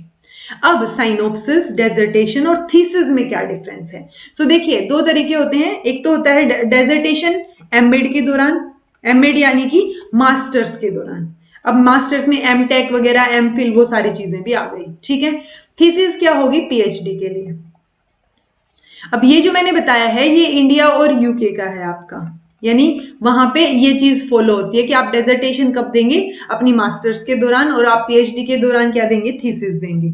लेकिन इसका ऑपोजिट भी होता है, यानी पीएचडी, डेजर्टेशन पीएचडी के लिए और थीसिस किसके लिए? मास्टर्स के लिए। ये अमेरिका में होता है, बट हम कहाँ रहते हैं? इंडिया में रहते हैं, तो हम ये वाली बात करेंगे कि अगर मैं डिसर्टेशन बोल रही हूँ यानी वो मास्टर्स के दौरान सबमिट होने वाली है, और अगर मैं थीसिस बोल रही हूँ तो वो पीएचडी के दौरान का काम है। साइनोप्सिस क्या है? एक तरीके से रिसर्च प्रपोजल है हमारा, जिसके बाद हम सारा काम करने वाले हैं, ठीक है। So synopsis can lead to dissertation and it can also lead to thesis, but dissertation will lead to a master's degree and thesis will lead to a doctorate degree, ठीक है जी। ये मेजर डिफरेंस है। उसके अलावा भी देख लेते हैं, जैसे कि मैंने अभी आपको बताया, डेजर्टेशन पोस्ट ग्रेजुएट डिग्री के दौरान होती है, वो किसमें? यूरोप और इंडिया में। अमेरिकन यूनिवर्सिटीज की बात करें तो डेजर्टेशन लीड्स टू पीएचडी और thesis leads to masters degree. तो ये जो डिफरेंस है वो आपको पता होना चाहिए। सो हम किसके बारे में बात करेंगे? हम ये जो फॉर्मर वन है उसके बारे में बात करेंगे। डेजर्टेशन में क्या होता है? It is adequate if one has a decent knowledge of new discoveries in order to arrive at the conclusion effectively, कि आपने जो चीजें लिटरेचर रिव्यू करके, पढ़ के आप जो चीजें निकाल के ला रहे हैं, क्या आप कंक्लूजन पे इफेक्टिवली पहुंच पा रहे हैं? थीसिस में क्या होगा? ओरिजिनल वर्क होगा। डेजर्टेशन में ओरिजिनल वर्क हो ऐसा जरूरी नहीं है, ऑल्दो छोटे लेवल पे हम डेजर्टेशन में भी ओरिजिनल वर्क डाल सकते हैं, बट मोस्टली होता नहीं है, ठीक है। हाइपोथेसिस और synopsis should contain the gist of new findings, यानी रिसर्च प्रपोजल जो हमने बोला था वो उसमें होना चाहिए। Written thesis should contain all details of original research, यानी कि जो भी चीजें, बेसिकली थीसिस में ओरिजिनल वर्क होगा क्योंकि आपको पीएचडी की डिग्री मिल रही है। डेजर्टेशन में आप जो है पहले की चीजें पढ़ के या उसके बेसिस पे भी कर सकते हैं डेजर्टेशन का काम, बट रिसर्च वर्क ओरिजिनल पक्का से होगा किसमें? थीसिस में। सो ये और भी डिफरेंसेस हैं जो एक बार हम पहले, एक वीडियो है हमारी जिसमें मैंने डेजर्टेशन, थीसिस, साइनोप्सिस इनके बारे में डिटेल में बात की थी, तो आप एक बार इसको देख लीजिएगा, काफी इजी है। मेजर डिफरेंस मैंने आपको बता दिया है। रेफरेंसिंग स्टाइल, अब जो लास्ट में आप रेफरेंसेस लिखते हैं उनको आप कैसे लिखेंगे, यानी कि रेफरेंसिंग स्टाइल क्या है? एक रूल्स है, सेट ऑफ रूल्स जो आपके बताएंगे कि आपको कैसे जो है अपने आइडियाज को, थॉट को, काम को एक पर्टिकुलर वे में प्रेजेंट करना है, ठीक है। तो सक्सेसफुल एकेडमिक राइटिंग में, प्लेगरिज्म को अवॉइड करने में, जो असाइनमेंट और रिसर्च आप डाल रहे हैं उन चीजों के लिए रेफरेंसिंग जो है वो काफी इंपॉर्टेंट रोल प्ले करता है, ठीक है जी। लास्ट स्टेप जो है रिसर्च का वो क्या है? रिसर्च रिपोर्ट फॉर्मेट, यानी जो रिसर्च रिपोर्ट हमने लिखी है 8 स्टेप में, अब उसका फॉर्मेट क्या होगा? उसमें सबसे लास्ट में होता है हमारे पास क्या? रेफरेंसिंग, या कि आप कैसे लिखेंगे उसको, ठीक है। सो रेफरेंसिंग स्टाइल जो है वो डिपेंड करेगा अलग अलग रेफरेंसेस के ऊपर कि आप कौन सी कहां पे पब्लिश कर रहे हैं। जैसे बहुत सारे MLA हो गया, APA हो गया, सो वो अलग अलग स्टाइल्स है हमारे पास। शिकागो स्टाइल हो गया, सो अब उनमें टाइटल कैसे लिखा जाएगा, ऑथर का नाम कैसे लिखा जाएगा, डेट कैसे लिखी जाएगी, जो सारी चीजें हैं वो कैसे लिखी जाएंगी वो हमें बताना है। यहां पे आपको दिख रही होंगी एब्रिवेशंस और full form. APA style, American psychological association, MLA modern language association, ACS जो कि केमिस्ट्री के लिए यूज की जाती है, अमेरिकन केमिकल सोसाइटी। ये आपको नाम दिख रहे होंगे, ठीक है। हो सकता है यहाँ लास्ट में ना दिख रहे हो, अगर लास्ट में नहीं दिख रहे तो ये फुल फॉर्म्स के बेसिस पे आप कर सकते हैं। ये जो एसोसिएटेड प्रेस है ये क्या होगा? AP institute of electrical and electronic engineers यानी IEEE, अमेरिकन सोशियोलॉजिकल एसोसिएशन यानी ASA सोशियोलॉजी के लिए, academy of management style AMJ, ठीक है, और AMS, सॉरी एस कर लीजिएगा इसको, और फिर है अमेरिकन मेडिकल एसोसिएशन AMA। सो इस तरीके से एक आधी बार आ जाता है, बट हमारे ये लास्ट में है वैंकूवर और टर्बेनियन स्टाइल, जो कि बिजनेस, हिस्ट्री और फाइन आर्ट्स के लिए यूज किया जाता है। सो ये चीजें आपको कहीं पे भी गूगल पे या कहीं पे भी मिल जाएंगी आराम से, अगर आपने और डिटेल में देखनी हो तो। अब हम कुछ एक इंपॉर्टेंट है हमारे पास, एक शिकागो है, एक APA स्टाइल है और एक MLA स्टाइल है। सो इनके बारे में एक बार थोड़ा सा डिस्कस कर लेते हैं। जो टर्बेनियन स्टाइल है ना, वो शिकागो स्टाइल से ही ड्राइव किया गया है और ये स्कूल लेवल पे ज्यादा यूज किया जाता है। सो शिकागो स्टाइल जो है वो 1906 में से यूज किया जाता है। कौन से सब्जेक्ट मैटर के लिए? हिस्ट्री, ज्योग्राफी, सोशियोलॉजी, एंथ्रोपोलॉजी और सोशल साइंसेस के लिए। यूनिवर्सिटी ऑफ शिकागो प्रेस ने जो है इसको इंट्रोड्यूस किया था या सबसे पहले यूज किया था। Uses footnotes by superscripted numerals, यानी कि मान लो ये आपने कई बार देखा होगा कि बहुत सारी बुक्स में यहाँ पे ऊपर कोई वर्ड आया और वहां पे 1 लिख दिया, ठीक है, कोई और दूसरा वर्ड आया वहां 2 लिख दिया, जो कि टफ है, जिसको वो एक्सप्लेन कर रहे हैं, और वहां पे बुक के उसी पेज के नीचे यहाँ पे 1 को और 2 को एक्सप्लेन कर दिया, ठीक है। सो एक तो होता है कि आप उस बुक के लास्ट में उस चीज को एक्सप्लेन कर रहे हो, वो तो होगा एंड नोट, यानी आप एंड में जाके कर रहे हैं। एक आप उसी पेज के ऊपर नीचे जो है उसको एक्सप्लेन कर रहे हैं, वो होगा फुटनोट, ठीक है। सो शिकागो में फुटनोट्स यूज किए जाते हैं, APA में फुटनोट्स यूज नहीं किए जाएंगे, ठीक है जी। सो सुपरस्क्रिप्टेड न्यूमेरल्स है, सुपरस्क्रिप्टेड यानी कि कोई वर्ड आया यहाँ पे, मान लो जैसे ये टाइटल है, यहाँ पे मैंने 1 लिख दिया, तो ये क्या है? सुपरस्क्रिप्टेड है। Use in text citations, in text citation मतलब कि जो टेक्स्ट आप पढ़ रहे हैं उसके बीच में ही पैरेंथेसिस में वो साइटेशन यहाँ पे बता देंगे कि कहाँ पे क्या, कौन से पेज से ये चीज ली गई है, ठीक है। Use only page number on upper right, यानी कि अगर ये पेज है तो ये अपर राइट कॉर्नर पे हम पेज नंबर लिखेंगे 1 2 3, लेकिन मान लो बीच में टाइटल आ गया, ठीक है। सो अगर टाइटल वाला पेज है तो आप नीचे 4 लिखेंगे फिर, ठीक है। सो ये चीज ध्यान रखनी पड़ेगी आपको। जब आप APA स्टाइल पढ़ेंगे तो आप हमेशा ही क्या करेंगे? राइट हैंड साइड पे ही जो है वो शो करेंगे, और यहाँ पे टाइटल शो करेंगे, यहाँ पे पेज नंबर शो करेंगे, ठीक है। सो हम पेजेस को देख के ही बता सकते हैं कि ये APA स्टाइल में लिखी गई है मैन्युस्क्रिप्ट या फिर जो है ये शिकागो स्टाइल में लिखी गई है, ठीक है। सो पेज नंबर से आप ध्यान रखेंगे कि जैसे ही टाइटल बीच में आया और पेज नंबर नीचे शिफ्ट हो गया, वो हमारा शिकागो स्टाइल है, ठीक है। शिकागो स्टाइल में एंटायर नेम यूज किया जाता है, फर्स्ट और लास्ट नेम पूरा का पूरा यूज किया जाएगा, और ईयर जो है वो टाइटल के बाद में आएगा, ठीक है। ये शिकागो हो गया।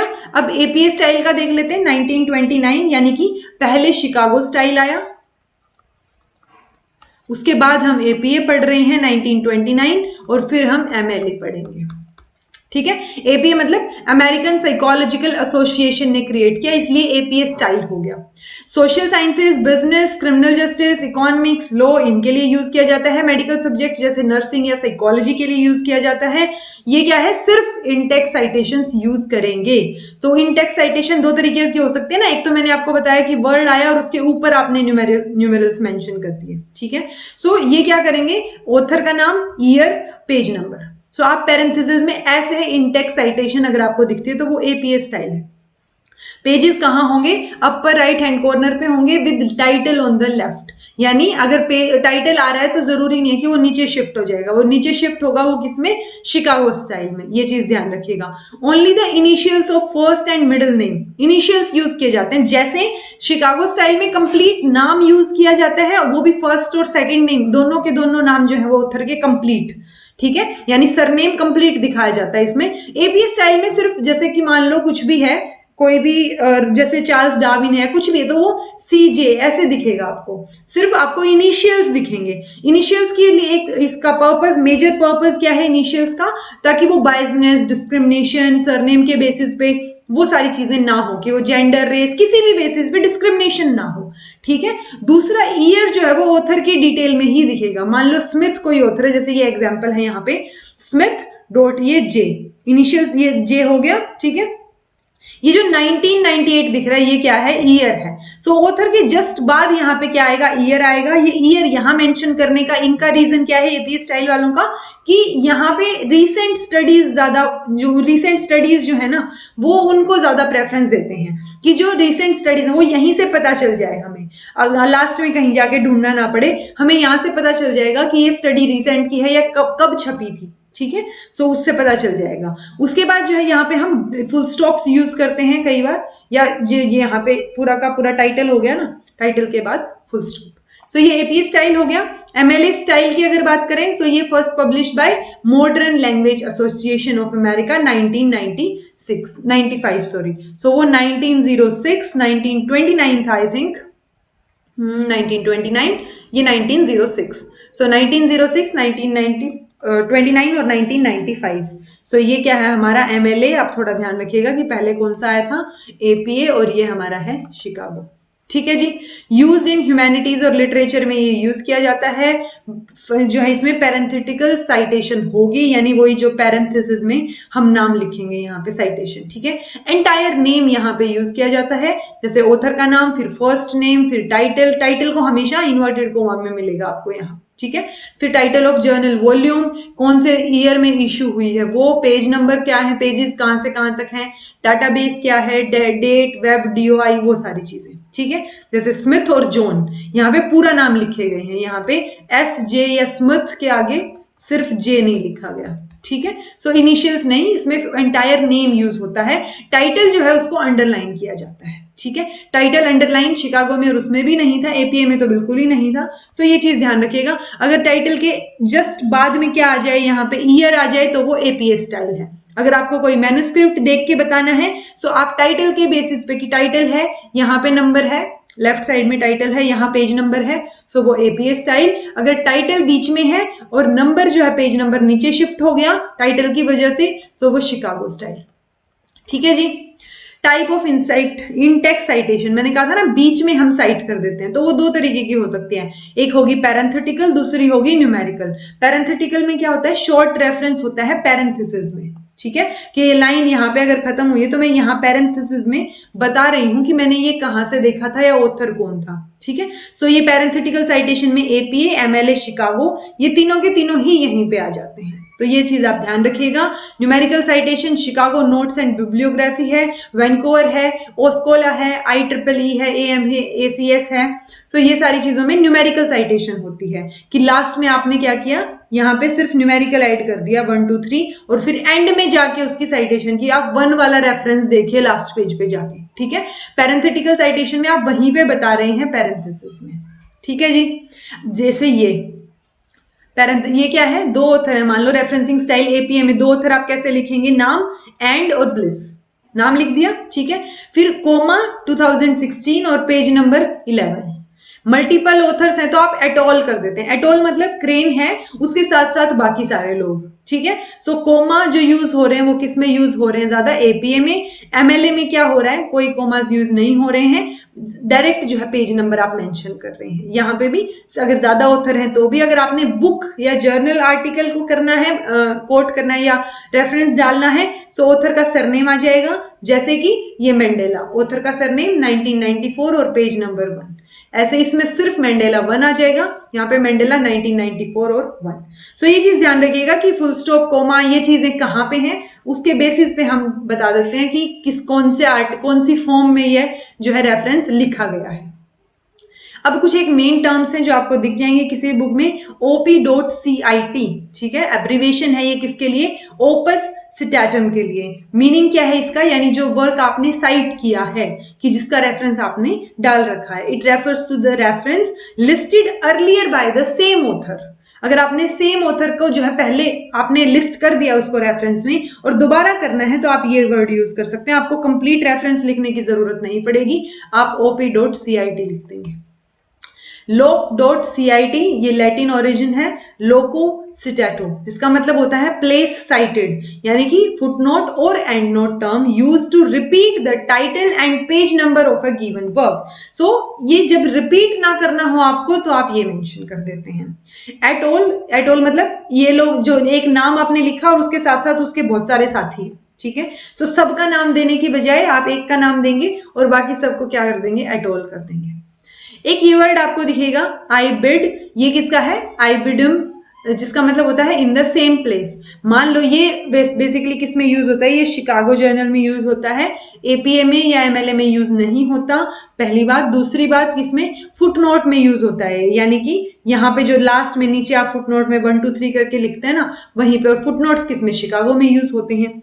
जो एमएलए वाले हैं वो भी इसको रिसेंटली क्या है, डिस्करेज ही करते हैं कि आप इसको यूज ना करें। इसका मतलब क्या है कि जो चीज, मान लो आपने एक लिखा, एक कोई भी लाइन लिखी या कोई भी इंफॉर्मेशन लिखी और वहां पे आपने मेंशन कर दिया 1, और यहाँ पे आपने नीचे फुटनोट्स में 1 वाले का पूरा रेफरेंस मेंशन कर दिया, नाम वगैरह।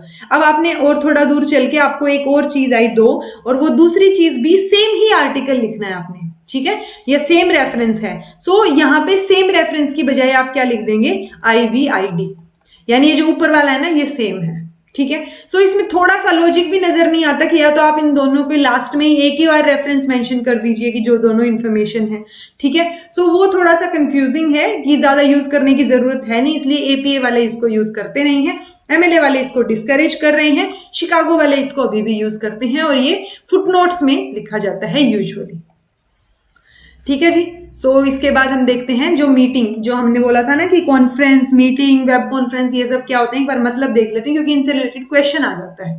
सो मीटिंग क्या है, कोई भी असेंबली या कमिंग टुगेदर, आप मीट कर रहे हैं किसी से, ठीक है। सो सिंपोजियम है, वर्कशॉप है, कॉन्फ्रेंस है, जितनी भी चीजें जहां पे आप मिल रहे हैं किसी से, सारे कुछ लोग साथ आ रहे हैं काम करने के लिए या डिस्कशन करने के लिए या कोई ट्रेनिंग करने के लिए, सो वो क्या है, वो एक तरीके से मीटिंग है। इसमें आएगा सिंपोजियम। सिंपोजियम क्या होता है कि इसमें स्पेशलिस्ट जो है वो एक छोटा सा लेक्चर डिलीवर करते हैं और उससे रिलेटेड फिर क्या होती है, उनसे क्वेश्चनिंग होती है, तो क्वेश्चन का आंसर देते हैं। अगर आपने कभी कॉलेज में सिंपोजियम में पार्ट लिया हो तो आपको एक टॉपिक मिलेगा, उस टॉपिक से रिलेटेड आप 3-4 मिनट बोलेंगे वहां पे, और उसके बाद जो है, जो वहां पे लोग बैठे होंगे या जो टीचर होंगे, जो जज होंगे, वो आपसे क्या करेंगे, क्वेश्चनिंग करेंगे। सो सिंपोजियम जो है किसके लिए, ऑल द स्पेशलिस्ट की डिलीवरी करते हैं इसमें शॉर्ट की, बट आजकल कॉलेजेस में भी यूज हो रहा है सिंपोजियम का कंपटीशन, ठीक है। तो सिंपोजियम के कंपटीशन में यूजुअली यही होता है कि 3-4 मिनट आप टॉपिक पे बोले, आपको क्वेश्चन, फिर उसके जो क्वेश्चंस हैं उनका आंसर देना पड़ेगा ऑन द बेसिस कि आपने किस फेवर में, अगेंस्ट में, किस बेसिस पे आप बोले हैं, ठीक है। सो एक तरीके से ये फॉर्मल मीटिंग होती है जिसमें स्पेशलिस्ट एक डिलीवर करेंगे लेक्चर किसी भी टॉपिक पे और फिर आंसर करेंगे क्वेश्चन का उन टॉपिक से related. It is specially one in which participants form an audience and make presentations. So participants भी इसमें पार्ट करते हैं। फिर symposium is also defined as a collection of writing on a particular topic as in the magazine. तो एक तरीके से collection of writing को भी यहाँ पे सिंपोजियम बोला गया है। फिर है कॉलिक्वियम। ये क्या है, ये एकेडमिक मीटिंग है जिसमें स्पेशलिस्ट लेक्चर को डिलीवर करेंगे, ठीक है, और मतलब सेम सा ये सिंपोजियम जैसा, बट कॉलिक्वियम में क्या होगा, टारगेट क्या होगा, एक वेल एजुकेटेड ऑडियंस होगी, स्पेशलाइज्ड ऑडियंस नहीं होगी। यहाँ पे क्या है, ऑडियंस भी उन चीजों के बारे में पढ़ के आई हुई है टाइप्स, ठीक है, जो मैंने आपको बताया ना। मान लो पार्टिसिपेंट्स हैं, 10 लोग पार्टिसिपेट कर रहे हैं उसमें, सो पहला इंसान जाके वहां पे बोल के आया, डिलीवर किया, उन 10 में से या जजेस में से कोई क्वेश्चन पूछेगा, सो ऑडियंस जो है उसको भी वो चीजें आती हैं, ठीक है। It is specially one in which the participants form an audience and make presentations. लेकिन कोलिक्वियम में क्या होगा, टारगेटेड ऑडियंस जो है वो उसको पढ़ी लिखी तो है, पता तो है, लेकिन स्पेशलाइज्ड ऑडियंस नहीं है, ये डिफरेंस है, ठीक है जी। कॉन्फ्रेंस आपने पढ़ा ही होगा कि कॉन्फ्रेंस में जा रहे हैं लोग या जो स्कॉलर्स हैं, सो ये कॉन्फर करते हैं किसी भी टॉपिक के बारे में। ये भी मीटिंग ही है जिसमें लोग आते हैं, जो स्पेशलिस्ट हैं वो उस टॉपिक के ऊपर बोलते हैं। So meeting where people come for discussion, it features keynotes, presentations delivered to all attendees as well as multiple breakout sessions. Attendees expect to receive information about industry trends and developments. It can be academic conference, किसी भी तरीके की हो सकती है, business conference हो सकती है, जिसमें organized किस लिए organize की जाती है, business related matters को discuss करने के लिए। So basically conference में चीजें आप discuss करते हैं, ठीक है। Parent teacher की conference हो सकती है, बच्चे के स्कूल के बारे में या उसके grades के बारे में, performance के बारे में discuss करने के लिए। पीस कॉन्फ्रेंस हो सकती है, शांति वार्ता जिसको बोलते हैं। सो एक तरीके से ये क्या है, बातचीत के लिए या डिस्कशन के लिए ऑर्गेनाइज होती है। अगर ये वेब लेवल पे है यानी कि वीडियो या ऑडियो लेवल पे है तो ये वेबिनार या वेब कॉन्फ्रेंस इसको बोल दिया जाता है। जैसे आजकल ऑनलाइन प्लेटफॉर्म पे आपने खुद भी बहुत सारे वेबिनार्स या वेब कॉन्फ्रेंस अटेंड की होंगी, जिसमें क्या हो जाता है, कोई स्पीकर बोल रहा होता है, आप सुन रहे होते हैं उस चीज से रिलेटेड, सो वो एक तरीके से डिस्कशन हो रहा है और आप क्वेश्चनिंग वहां पे पूछ सकते हैं। ठीक है जी। और जो वीडियो पोर्शन है वो किससे, फिर इंटरनेट वगैरह से कनेक्टेड हो जाता है, सो वो आईसीटी का पार्ट जो है वो भी इसमें इंक्लूड हो जाता है। कॉन्फ्रेंस प्लस अगर उसमें इंटरनेट इंक्लूड हो गया तो वो वेब कॉन्फ्रेंस बन गई। सेमिनार, सेमिनार जो है वो सेमिनारियम वर्ड, लैटिन वर्ड है जो उससे आया है, जिसका मतलब है सीड प्लॉट, कि आप किसी चीज के बारे में फॉर्मल प्रेजेंटेशन दे रहे हैं बाय वन और मोर एक्सपर्ट, किसको, to a small group of audience. मान लो जैसे होता है ना कि सेमिनार ऑर्गेनाइज करवाया गया, ठीक है, तो वो सेमिनार ऑर्गेनाइज का मतलब क्या हो गया कि वहां पे कोई एक्सपर्ट आया उस टॉपिक से रिलेटेड। जैसे कि आजकल कुछ टाइम पहले जो एनईपी 2020 है उससे रिलेटेड काफी सेमिनार्स आपने सुने होंगे, ठीक है, लिंक्स आते थे।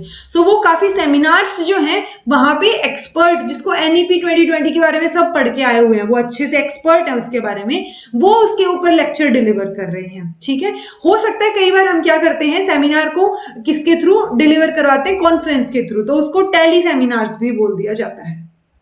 ठीक है जी। So obviously well educated audience होती है, उनको समझ आ रहा होता है तभी उन्होंने वो अटेंड किया है। सो एकेडमिक सेटिंग में ही होता है ये भी।